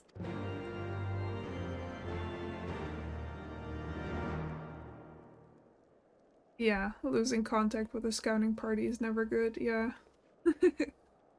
It's up there with saying, what could possibly happen? What could possibly go wrong? It seems we have been assigned the area near Camp Riversmead, Mr. Mumafo. Lest you are unaware, the camp was one of many our knights were forced to abandon when we withdrew from Curtha's western highlands. One of many sacrifices made in the wake of the calamity. Would not surprise me if our knights took shelter there. There is but one way to find out, though. Let us be off.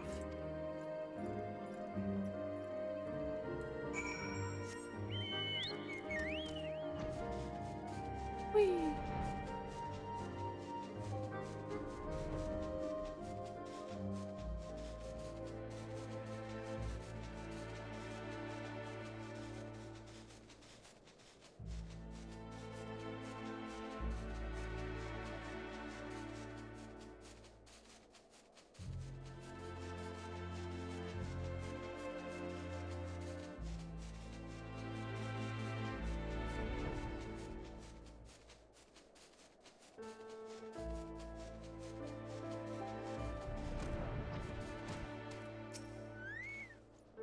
There, below us, Camp Riversmead, or what remains of it.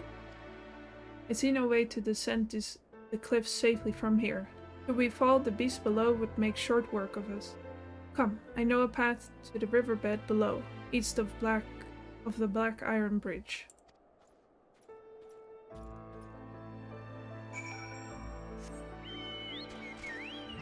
Well, I could just fly down, but again, let's suspend our disbelief.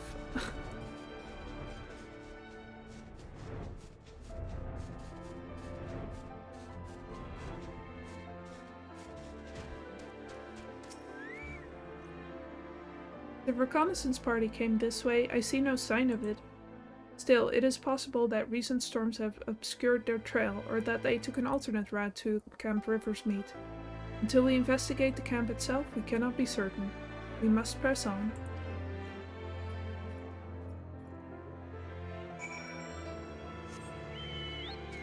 Yeah?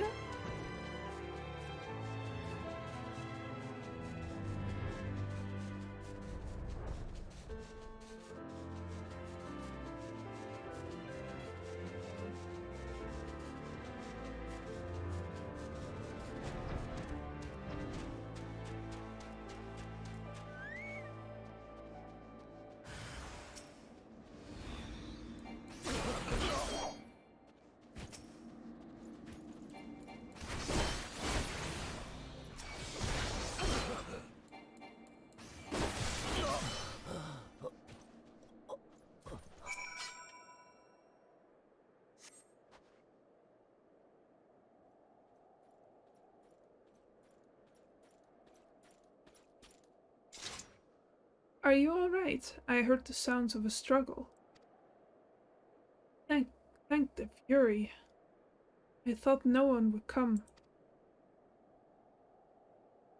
3 heretics slain and 1 knight saved, just like that.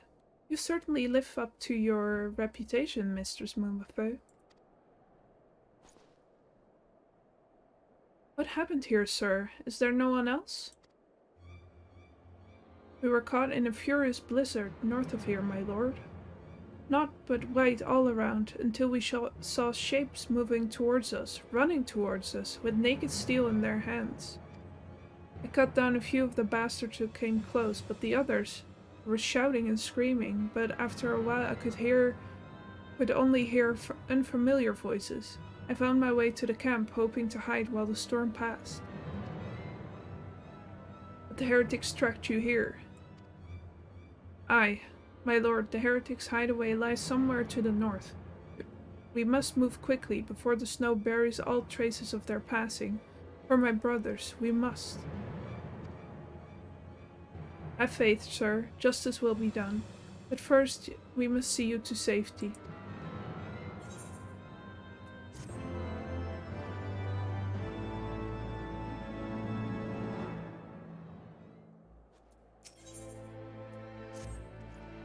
He has the right of it, Mistress Mumafo. Whatever remains of the heretics' trail will be gone with the next snowfall, but we cannot very well leave our friend here. I will see him to Falcon's Nest and gather reinforcement. Meanwhile, I would have you search the area to the north of the camp for signs of the attack. Should you pick up the heretics' trail, do not wait for me. Follow it back to their lair forthwith, being sure to leave me some clear footprints. I realize this plan may place you in considerable danger, but I see no alternative. Rest assured that we will not be far behind, and Duache, thank you. White tie-high boots are so fashion. So fashion.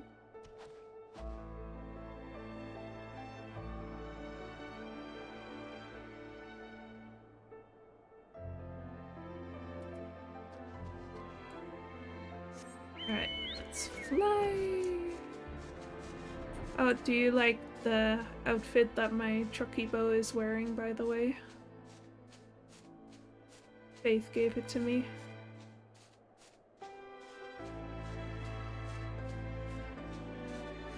So cozy for the winter times.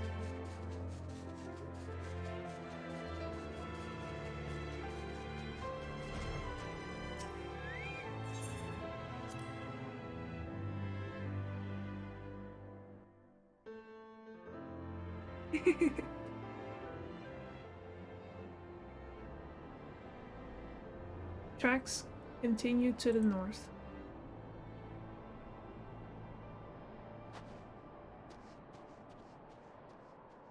I gotta go.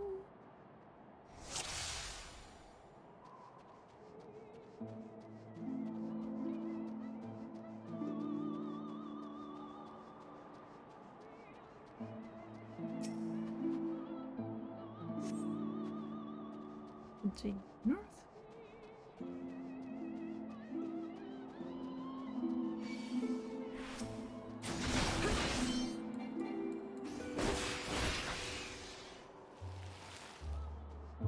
So powerful, buggers.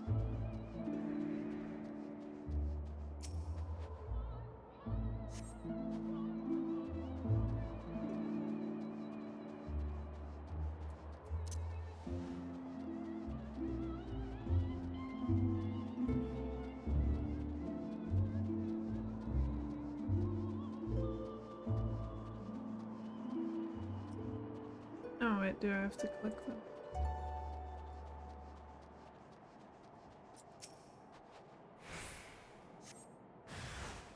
Ah, that's why.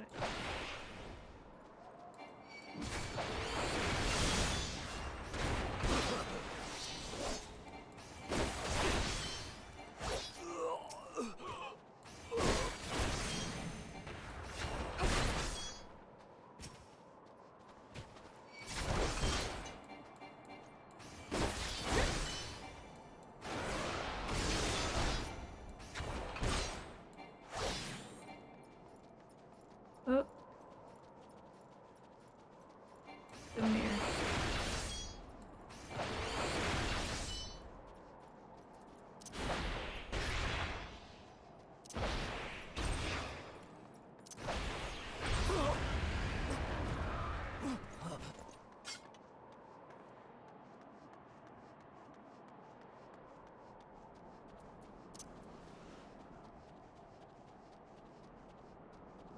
I think I remember.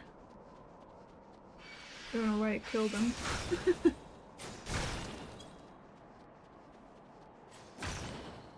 Ah, there we go. Yeah, if you don't kill him, you get to follow him all the way here.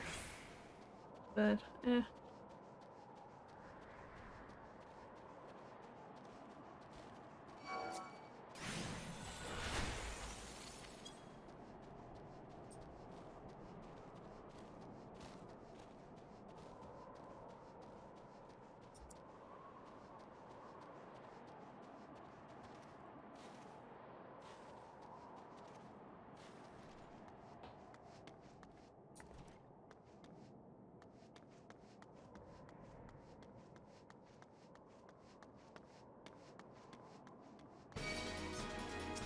Okay.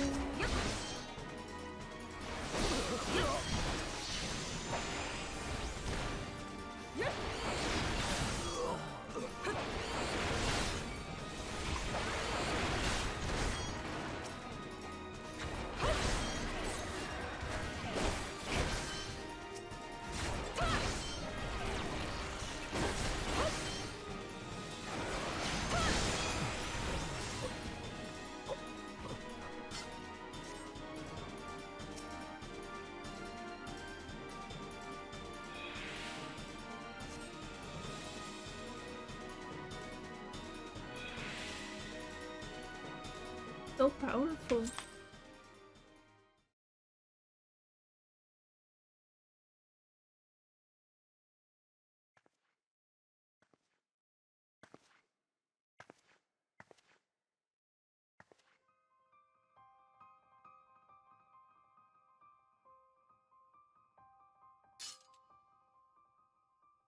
You again. Looking for me, I presume.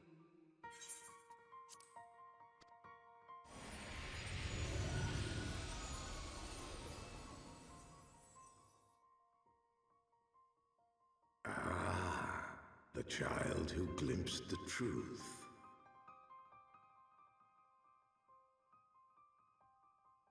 No! It cannot be.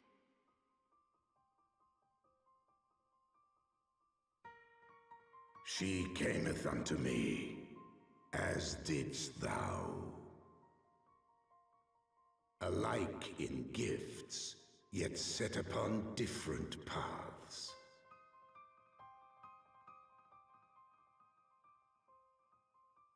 Baby Midgardsormr. He speaks true, warrior of light. Like you, I have been blessed with the echo.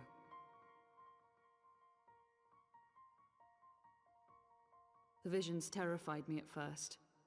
They came without warning. I wondered what I had done to deserve them. But I had no time to ponder such things once the calamity came. The land turned against us, and in a matter of hours, Falcon's Nest was buried under 10 fulms of ice and snow. We had no choice but to flee for Ishgard. We came to the wall, and while we searched for a way through, there was an avalanche. And then I was alone. So I set forth for Dravania. I knew full well what might happen where I found. But I could not survive on my own. I was found, of course. And not by a mere dragon, but by the great worm Hraesvelgr. And it was then that I knew why I had been given this gift. For with it I heard his voice and saw the truth through his eyes.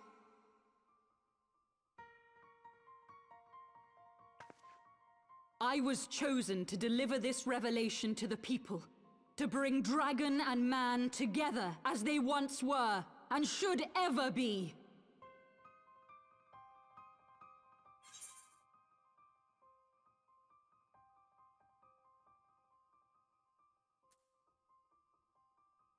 Why am I a cop now? Blood of the innocents who died when you attacked Foundation.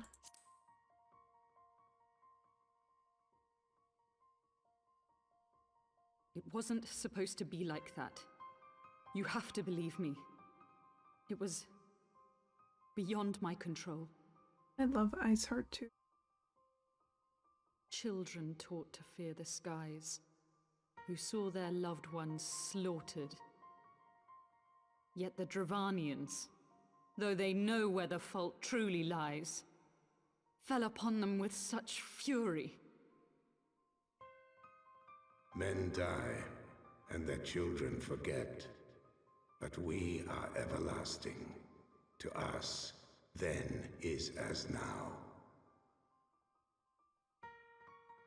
Thou canst not comprehend the violation, the outrage, the fury. I will make this right. I am neither a saint nor a savior, just another sinner. Yet I will not forsake this cause. I cannot. I will see this cycle broken and peace restored. We can do naught else, for we are now as one.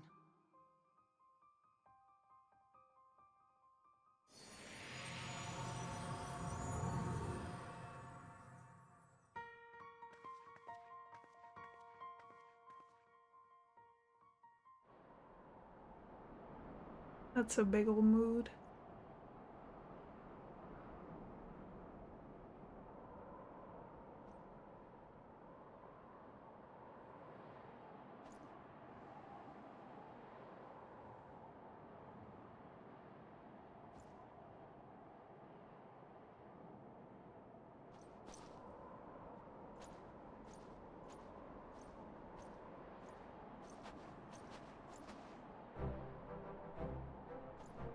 Oh. Mistress Mummified, praise alone, you are alive. We came as swiftly as we could, but I see we were too late.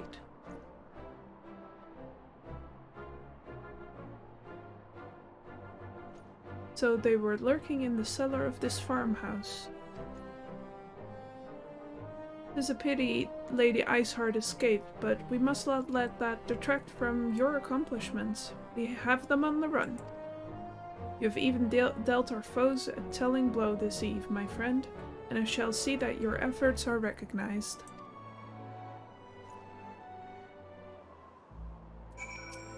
Okay. Establishing an outpost in so remote a location could not have been easy, tenacious devils.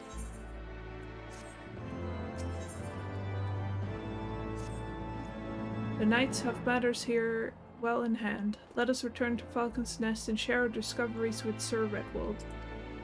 Come, after tracking heretics across mountains of ice and snow, I would say you are due a few hours rest next to a warm fire. Well, I am dressed pretty cozily. Could be fun. But yeah, Iceheart is one of my favorite characters from this expansion. He's awesome.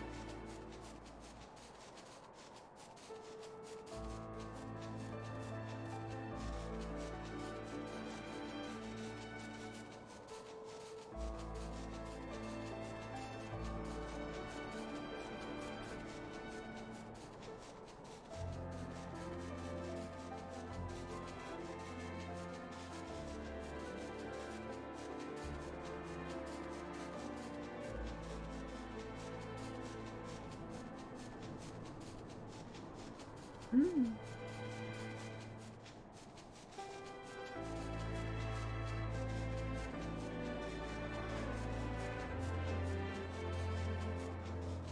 Yeah, it's beautiful, but also kind of melancholic.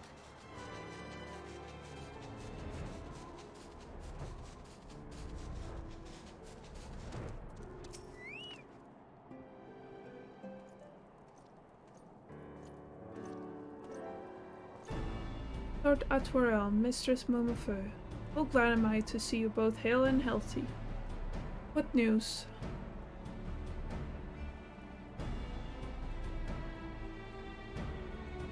You mean to say you hunted the heretics down on your own and slew them before reinforcements could arrive? By the Fury! I believe I have made a great many strides towards purging these lands of heretics, and I mean to say as much when I deliver my report to my father in the Holy See. As will I, Lord Atwarel. May it serve to remind our superiors what houses Durandare and Fortin could achieve through continued cooperation. Indeed, I trust you and your knights are content to handle the rest. We most certainly are, my lord. During your short time with us, you and Mistress Momofeu have accomplished far more than I had thought possible. I cannot in good conscience impose upon you any longer. Pray return to Ishgard with my thanks. As you wish, Sir Redwell. We thank you for your hospitality.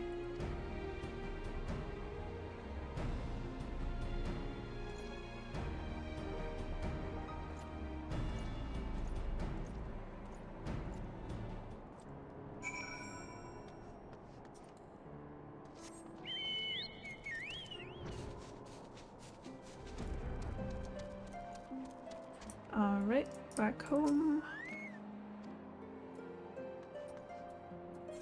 Let's just teleport. I got plenty of money.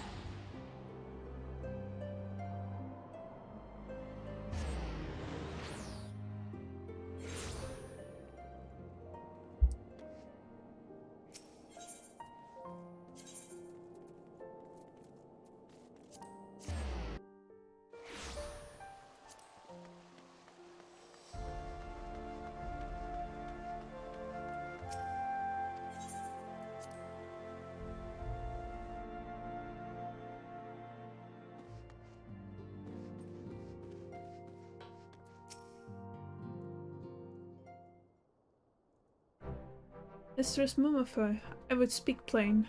From the first, I questioned your motives and your competence. Unjustly, I now realize. Rumors have a way of growing more fantastic as they spread, and quite frankly, those surrounding you beggar belief. But Archivon swore that all the stories were true. He championed your cause and begged Father to grant your patronage. And he duly listened, because for all his wisdom, he has never been able to say no to my dear half-brother, the legacy of my father's sole indiscretion. Mother hated him, of course. Even on her deathbed, she refused to acknowledge him. And, to be honest, she was not alone in her feelings. But that's not the worst of it. At Camp Riversmeet, when we came upon the wounded knight, I knew immediately that one of us would have to pursue the heretics alone. An onerous task, fraught with danger. And there you were, the savior of Eorzea and honored guest of House Fortin, my new comrade in arms, Orchifon's dear friend. I told myself it was to be a test, but part of me hoped you would fail. Yet you accepted the task without a word of protest, nor any sign of fear, and you duly tracked the enemy down, faced him alone, and lived to tell the tale. Plainly, Orchifon had the right of it all along. That I doubted your strength bespeaks mine own weakness, but I will not doubt you again, Mistress Momofeu. On that you have my word.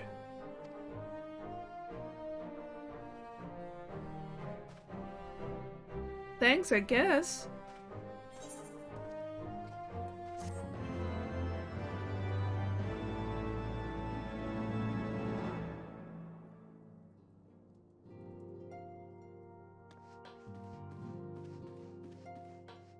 Alright.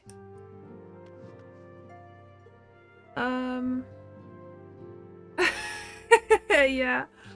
I hoped you would die. I won't do it again.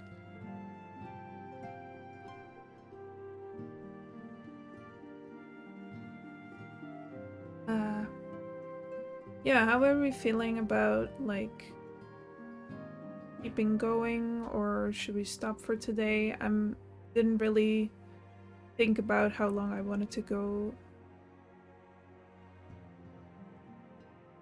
like these streams. I don't know how long would be too long for someone to catch up on and stuff like that.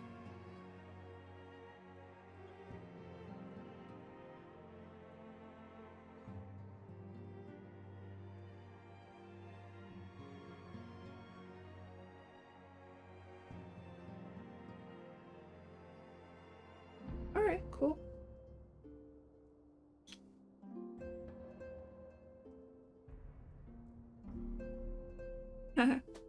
Well, I'll see how I feel around the 3-hour mark, and I probably don't wanna... it's been 2.5 hours.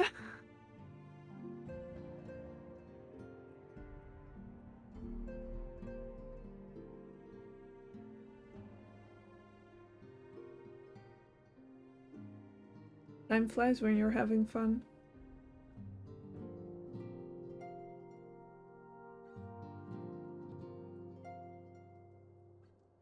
Alright.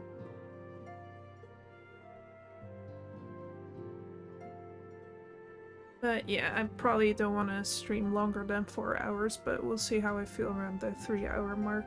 I'll just keep going for now.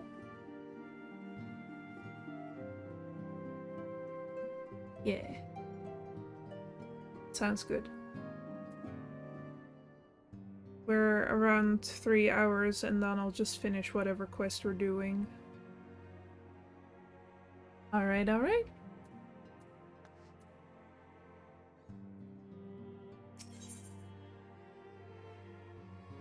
Ah, this is a fun one.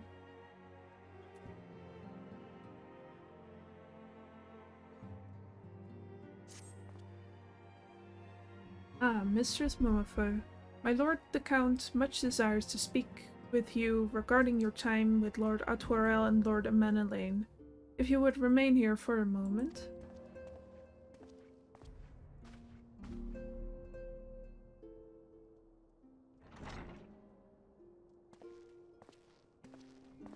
The hero returns.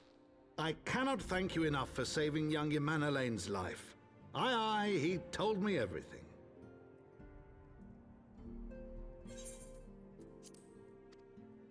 I've also received letters from both House Zamail and Durandare praising your conduct, and that of House Forton. You've won us much honor, my friend.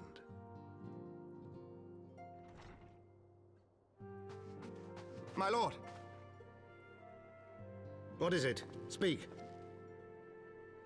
Pray forgive the intrusion, my lord, but I bring grave tidings. Master Alphino and Mistress Tataru have been detained on suspicion of fomenting heresy. What? Explain. They were observed entering a tavern in the lower levels on some half-dozen occasions. There, it is claimed, they made a number of inquiries. Inquiries which brought them into contact with certain elements. 'Twas this which prompted a Knight of the Heavensward to demand that they be questioned. Sir Grinno, my lord.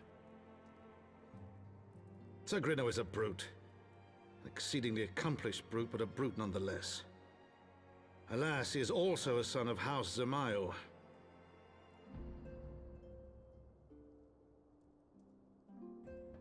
How quickly we forget the petty nature of men. I'd wager your friends are no more than pawns in another of my countrymen's games. Such is the way of things between the high houses.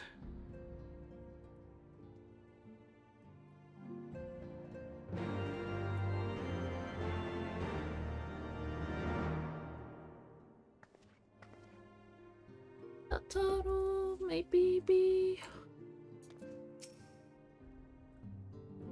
Though you have won the hearts and minds of many of my countrymen, there are those who will never be swayed, men who will dismiss your efforts and resent your successes, even as we celebrate them. It's like that one such member of House Zamail is manipulating Sir Grinno, for he is not a man to dabble... Ah, hold on, let me try that sentence again, now I see. 'Tis like that one such member of House Zemal is manipulating Sir Grenot, for he is not a man to dabble in politics of his own volition. You may genuinely believe your friends to be guilty, though I am quite certain his masters know better. Yet the truth will avail us not if we cannot prove their innocence. You would do well to speak with Sir Emmerich at the congregation of our Knights Most Heavenly. He will know more of these charges. Okay, let's go visit Pretty Boy.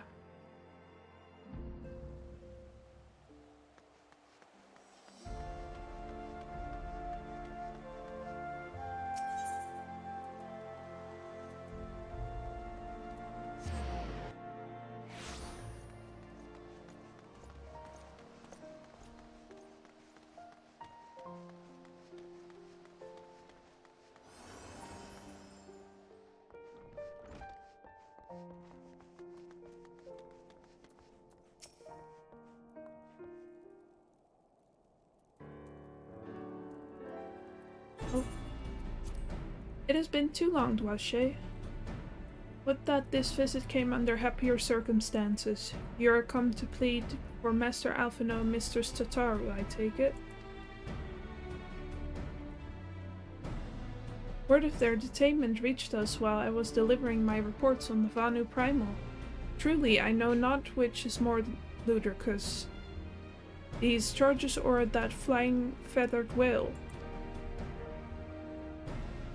That Sir Grenot's accusations are baseless, I have no doubt. Refuting them will be difficult, however, as he is a knight of the Heavensward. I speak of the personal guard of the Archbishop, the 12 finest knights in all of Ishgard, sworn to serve his eminence alone. Suffice it to say, their testimony is unimpeachable, and I have not the authority to challenge their actions. After all the scions have done, routing the heretics and defeating Shiva, helping us defend the steps of faith and driving back the Dravanian horde, after proving themselves true allies on countless occasions, is there naught we can do? I fear there is but one path left to us. We must demand a trial by combat. But of course! In a trial by combat sanctioned by the Inquisition, the victor's claim is judged true regardless of the petitioner's standing. Under Ishgardian law, a trial by combat pits the accuser against the accused. For in this instance, Master Alphino and Mistress Tataru would be expected to face Sir Grenot and a second of his choosing, another knight of the Heavensward, most like. 2 of them? By the Fury, that can hardly be considered fair. Master Alphino's magical talents will not have gone unnoticed, meaning that he will have no choice but to participate. Mr. Tataru, on the other hand, is quite obviously bereft of martial skills, and should be afforded the right to name a champion to fight in her stead. Lest you doubt, I am ready and willing to serve in this capacity, as I am sure is Lord Haurchefant. But all here present know that you are the most accomplished warrior among us, and mayhap in the realm at large. Yeah, I am.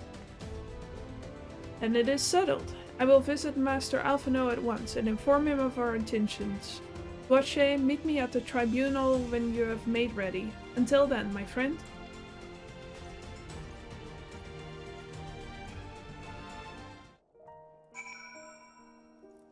Woo! I do think trial by combat is such a funny concept. Like, if you can beat their ass, you're right. Perfect.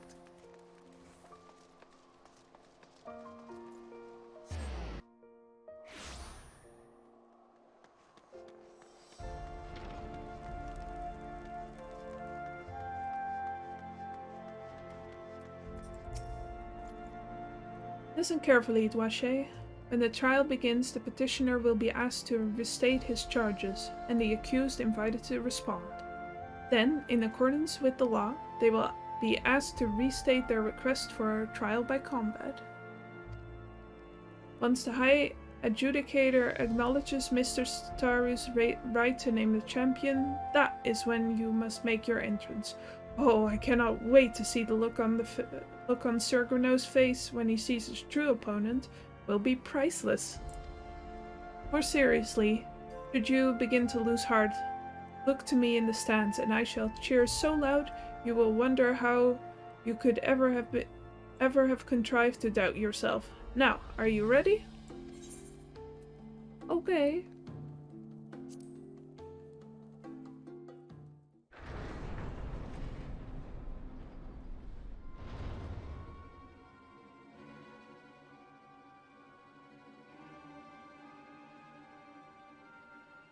We are gathered here today under the watchful gaze of the Fury to ascertain the guilt of 2 souls in a trial by combat.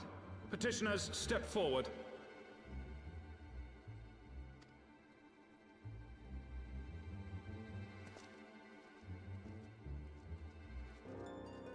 Sir Grinno, for the benefit of all here present, I would ask you to repeat the charges which you have leveled against this man and this woman.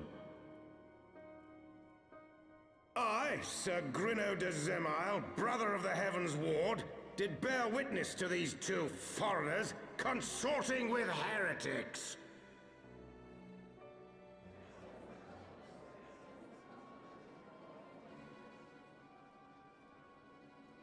Let the accused step forward.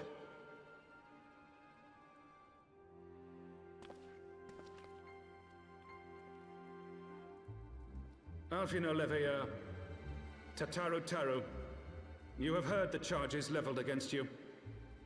Will you take up arms to refute Sir Grinno's claim, and thereby prove your innocence in the eyes of gods and men? I, Alfino Leveilleur, am innocent of this charge, and claim my right to trial by combat. I, Tataru, am innocent of this charge.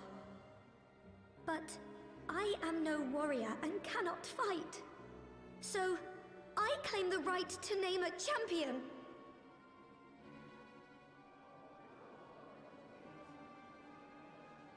To the old and the infirm, the young and the weak, this right we allow.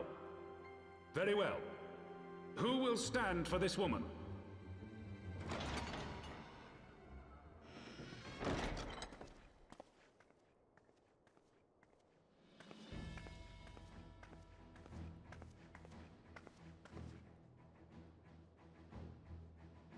Just as I was beginning to doubt the efficacy of the Ishgardian justice system.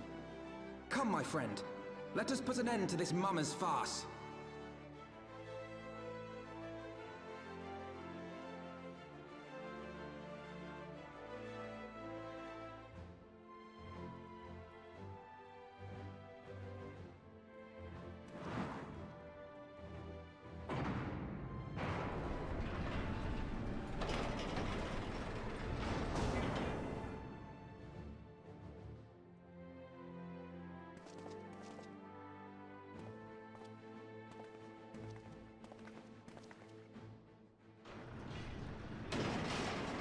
She is strong in many other ways. O Halone, render unto us your judgment. Raise up the righteous, and cast down the wicked.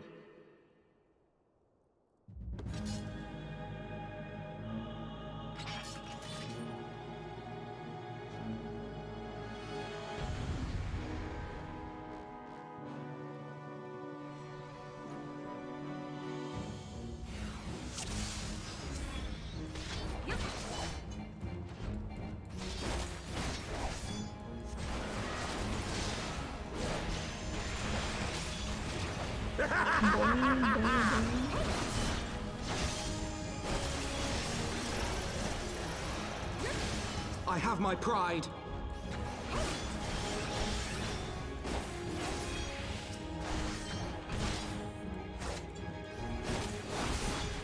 Oh no, get out of that orange zone, please. Down with you!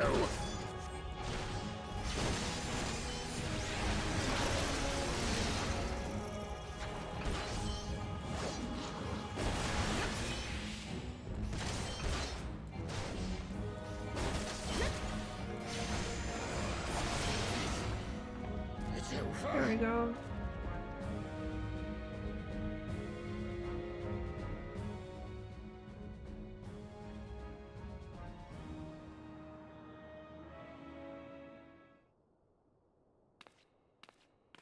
I mean, we won!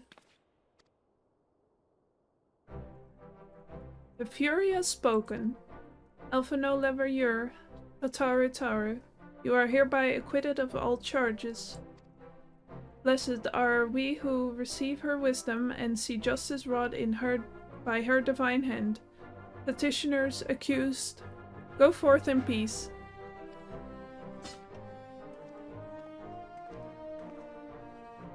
Delivered from an untimely demise yet again.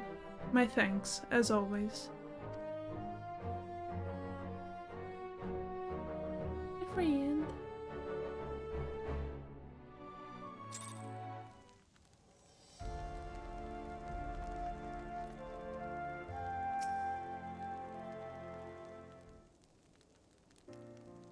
By the Fury, what a splendid victory! To see how you strove in the face of adversity. Two brave young souls bound together by the puissant bonds of camaraderie. Why, it stirred me to the very depths of my soul. Having been treated to such a rousing spectacle, it seems only right that I present you with the humble token of mine admiration. Pray receive of me this chocobo whistle. With it, you may summon a black chocobo, fully trained and ready to fly.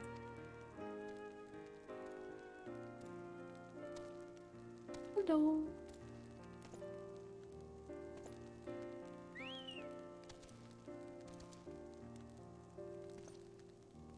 Magnificent, is she not? Strong yet sleek, elegant yet eager. What say you, Duache? Will you take her for your steed? Of course. Lord Orchefon, chocobos are prohibited in the Supreme Sacred Tribunal of Hellenic Inquisitory Doctrine. Your steed must remain outside. No pets allowed.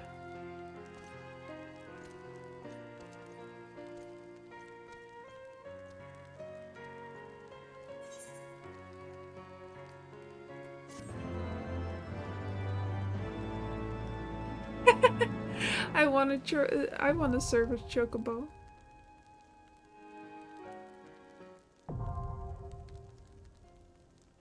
I already have this, don't worry. I'll just skip past this because this is shit I've already done. Alright, Archibald. Black chocobos are well and good, but the true reward of your efforts is the exoneration of your comrades. They shall be released upon the completion of certain minor formalities, which I mean to see to personally. In the meantime, pray return to Forton Manor. The Count has done so... Well, the Count has done so already, and will doubtlessly be eager to discuss the day's events. Okay.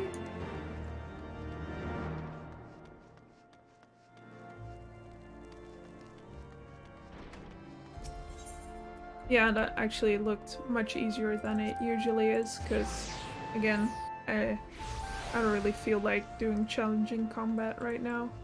Just takes too long. Takes time away from the story.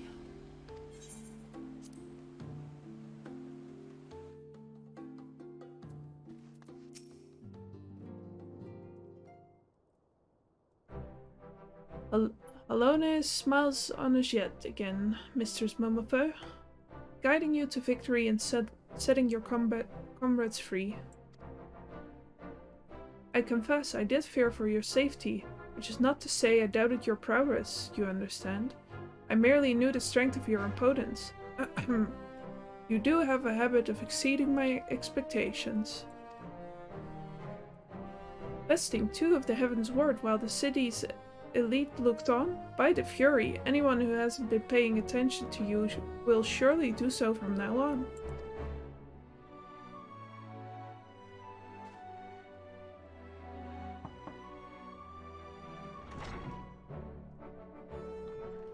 My lord! We have just received a message from the vault. His Eminence, the Archbishop, requests the presence of Mistress Mumifo. An invitation from the Archbishop? What an honor! A personal summons is indeed a great honor, and given recent events, you would be wise not to delay. Go, Mistress Mumifo. We shall speak anon. Oh, oops. Well, basically someone will be waiting for me to escort me.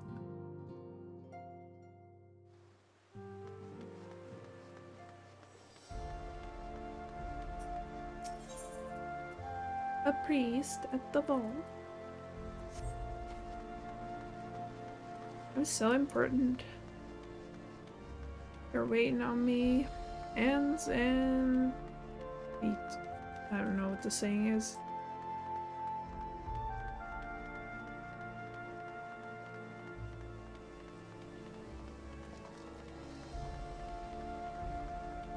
Oh, look at the carbuncles. Babies.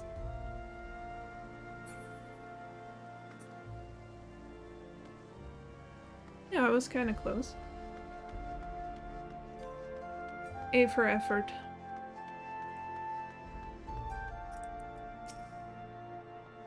We are honored to receive you, Mrs. Mumifo. This way, please.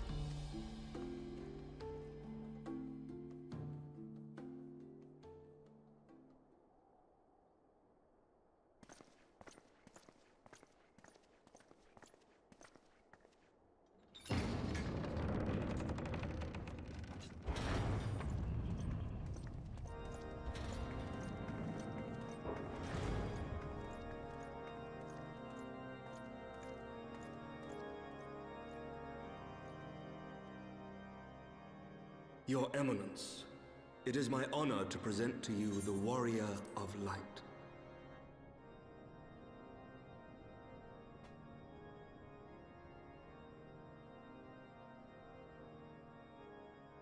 I have heard the tales of your many grand endeavors. The Lord Commander has also been most effusive in his praise. I am Thordan VII, Archbishop of the Ishgardian Orthodox Church, and I bade you come here that I might offer my personal apologies.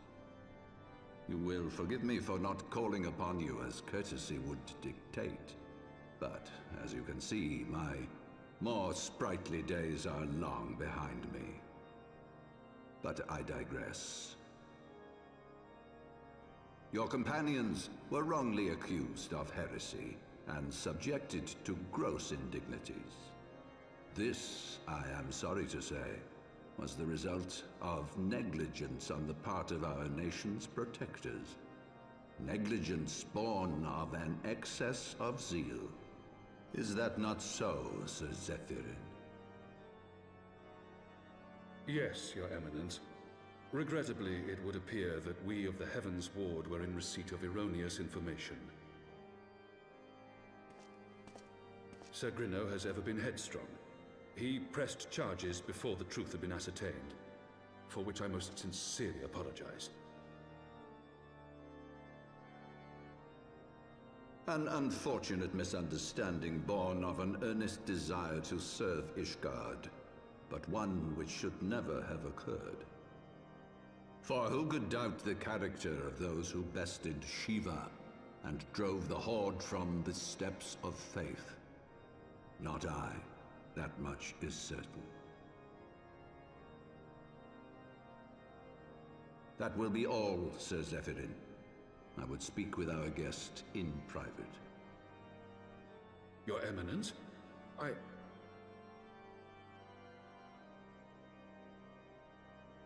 As you wish, Your Eminence. That will be all for today.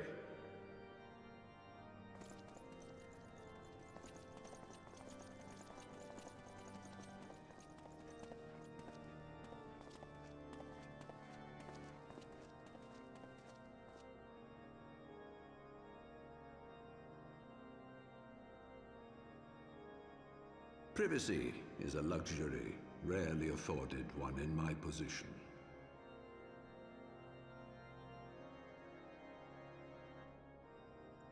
Now tell me, young lady, what do you know of the Ascians? Monkas. Much and more, I shouldn't wonder. Being the bringer of light. You should know that I myself have met with them, have entertained them as guests, even.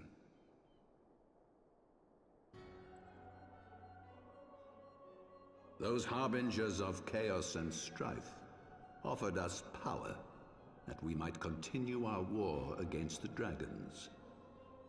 I have no intention of aiding their cause, of course, nor less of being their puppet. Yet, were I to refuse them outright, I should learn naught of their true objectives and remain powerless to stop them. Thus have I hearkened to their words with interest and paid lip service to their beliefs, biding my time and preparing for the inevitable conflict. And why do I tell you this? Because there is naught in this world they fear more than the power of the Warrior of Light. If we are to rid ourselves of these vile interlopers, we must needs work together. With our combined strength, I have faith that we can wrest Eorzea from their grasp and pave the way for a lasting peace. Think on it.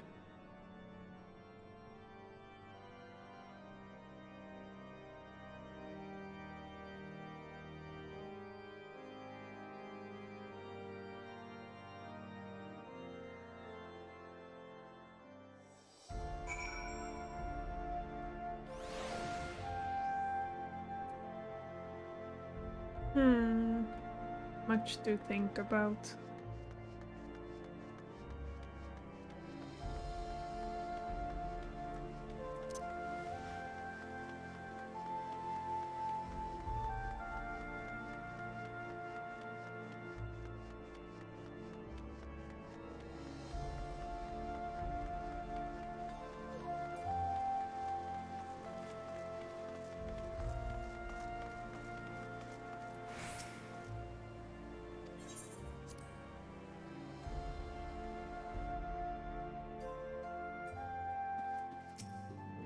Healthy.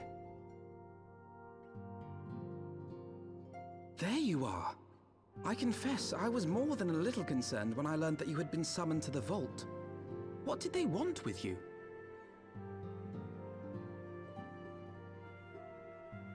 Well, well. A formal apology and an admonishment of those responsible. I see my fears were wholly misplaced. I know, right? By the gods! The Archbishop freely admits to consorting with Ascians. So, their ambitions extend to Ishgard as well. We will have new primals to contend with ere long, of that you may be certain. 'Tis but a matter of time. Yet shorn of the support of our missing allies, what can we realistically hope to achieve? In the midst of all the excitement, I completely forgot to tell you. When I was asking around about the Scions, I heard the most awful rumor. General Rauburn is to be executed for crimes against the Sultanate! If the Flame General dies, we will lose a staunch ally, and the one man capable of holding the Sultana's assassins to account. Lord Orchiphon was wise to counsel restraint, but this business will brook no delay. We cannot permit this execution to take place. We must save Rauburn.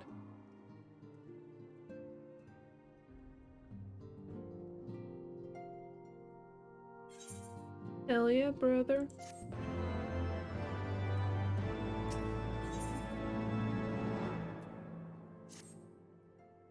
But the situation calls for urgency. It would avail us little to charge headlong into Ul'dah without a plan. Before we can formulate a plan, however, we must first learn how things stand in the Sultanate. which is why I propose that we visit Limsa Laminsa. Aye, you heard me right. While you were about your altruistic endeavors, I acted as an intermediary in trade negotiations between House Fortin and a Laminsan consortium. During said negotiations, an opportunity to send word to the Admiral presented itself, and I duly seized it. I am happy to report that we yet have a stout ally in Limsa. The Admiral has pledged her full cooperation in any effort to rescue Roban. Accordingly, I have agreed to meet with her that we might discuss how best to proceed. Naturally, I told her to expect us both. Your presence never fails to embolden our allies, after all. When you arrive in Limsa Laminsa, make yourself known to Sergeant Zonthal at Bulwark Hall on the lower decks. He will admit you to the bridge. Alright.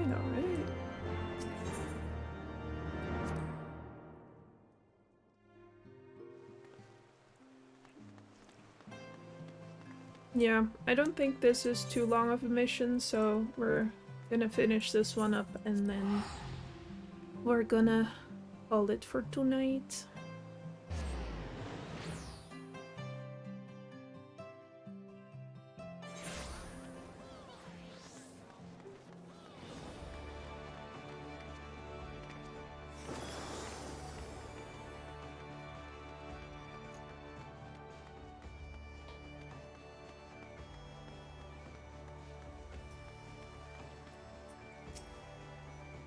The Admiral has been expecting you. Say the word and I will take you to her.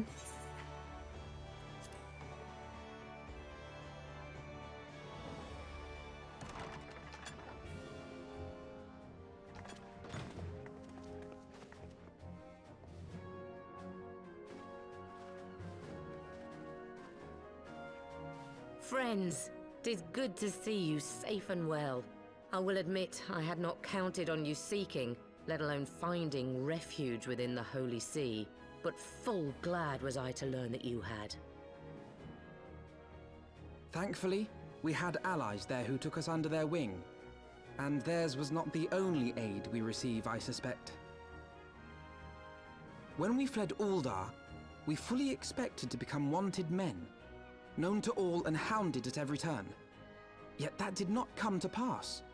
On the contrary, 'twould seem the charges against us have not been made public. Might we have you to thank for that, Admiral?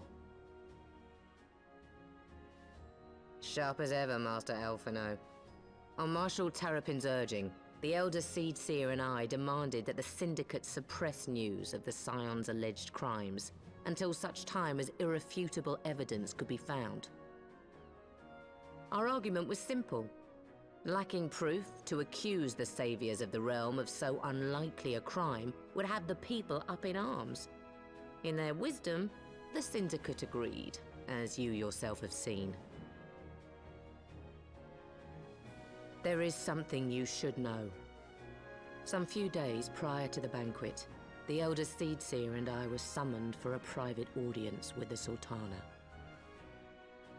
There, she revealed her intent to announce her abdication, that she might pave the way for the establishment of an Uldan Republic. What? But such an announcement would have plunged the entire nation into chaos. She was well aware of that. 'Twas for fear of what might ensue that she summoned us. Her Grace wanted the Elder Seedseer and I to lend Rauban a helping hand, you see? To aid him in preserving the peace during the transition. So, having somehow caught wind of her plan, Lolorito and Teleji plotted the Sultana's assassination in the hope of maintaining the constitutional status quo. But they must have known that her death would sow as much chaos as her abdication. Chaos from which Teleji alone might feasibly stand to profit. Surely Lolorito would never knowingly... Ah, could it be? I dare not hope.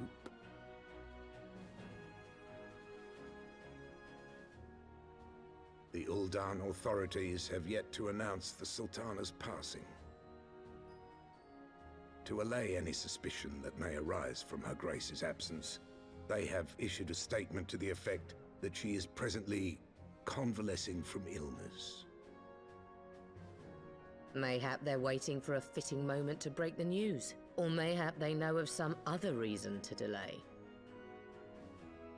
Something else has been bothering me, Admiral. I was dismayed to learn that General Raoban is to be executed.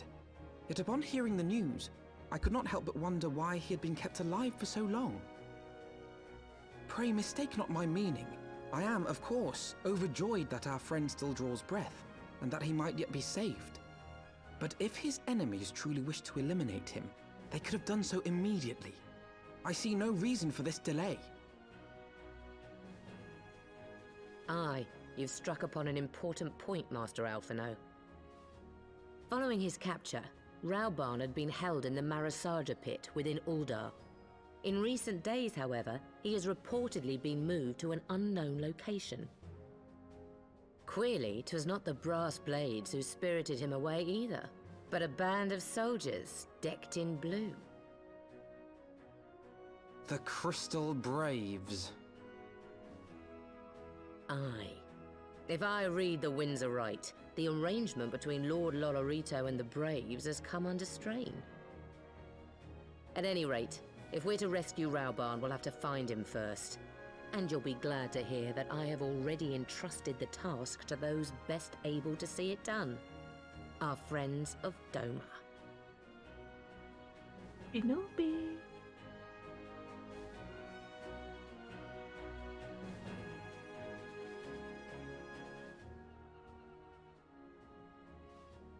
Raoban's survival is vital, but I cannot send troops into Ulda. It would spell the end of the Alliance, and war, like is it not? If there is to be a rescue, it falls to you and yours to attempt it. I would not have it any other way, Admiral. It was I who founded the Crystal Braves, and I who must take responsibility for their actions. Spoken like a true leader, Master Alphino. By way of a first step, you should seek out our Doman contact. You will find her among the frontier hands at Revenant's Toll, working in a kitchen.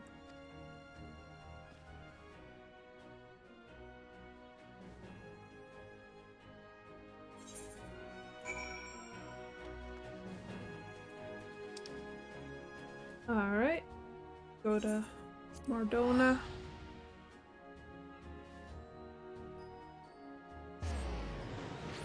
Yeah, that's Admiral Merwip of the Maelstrom Limsa.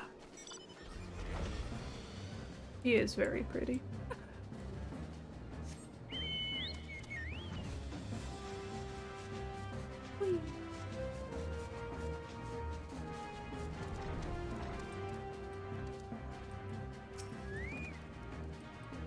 Mr. Dwache, I knew in my heart you were safe, but to see you again in the flesh, words cannot well express my relief. Even as the victory feast was taking place, the Crystal Braves turned upon us and took the Rising Stones by force. Amidst the chaos, few of my compatriots and I were able to slip away unnoticed. Since then, we have remained in Revenant's Toll, keeping watch over the mutineers while awaiting your return. You have done well by us, and we Domans do not soon forget our debts. We swear to do all within our power to aid you. Yay! Alright. Well, we've gone for 3 hours-ish, so I think that is all for tonight. So let's move to the end screen. And yeah. That'll be all for tonight. Good stream. That was a lot of fun. I was kind of nervous for my first stream, but I'm looking forward to the next stream. I think I might I might stream tomorrow or the day after that, since I have a slow day at work, slow week even. So yeah, we'll see. Alright. I will see you next time. Oh, break the bottle of champagne. Yeehaw! Hell yeah. I'll also break one. There we go.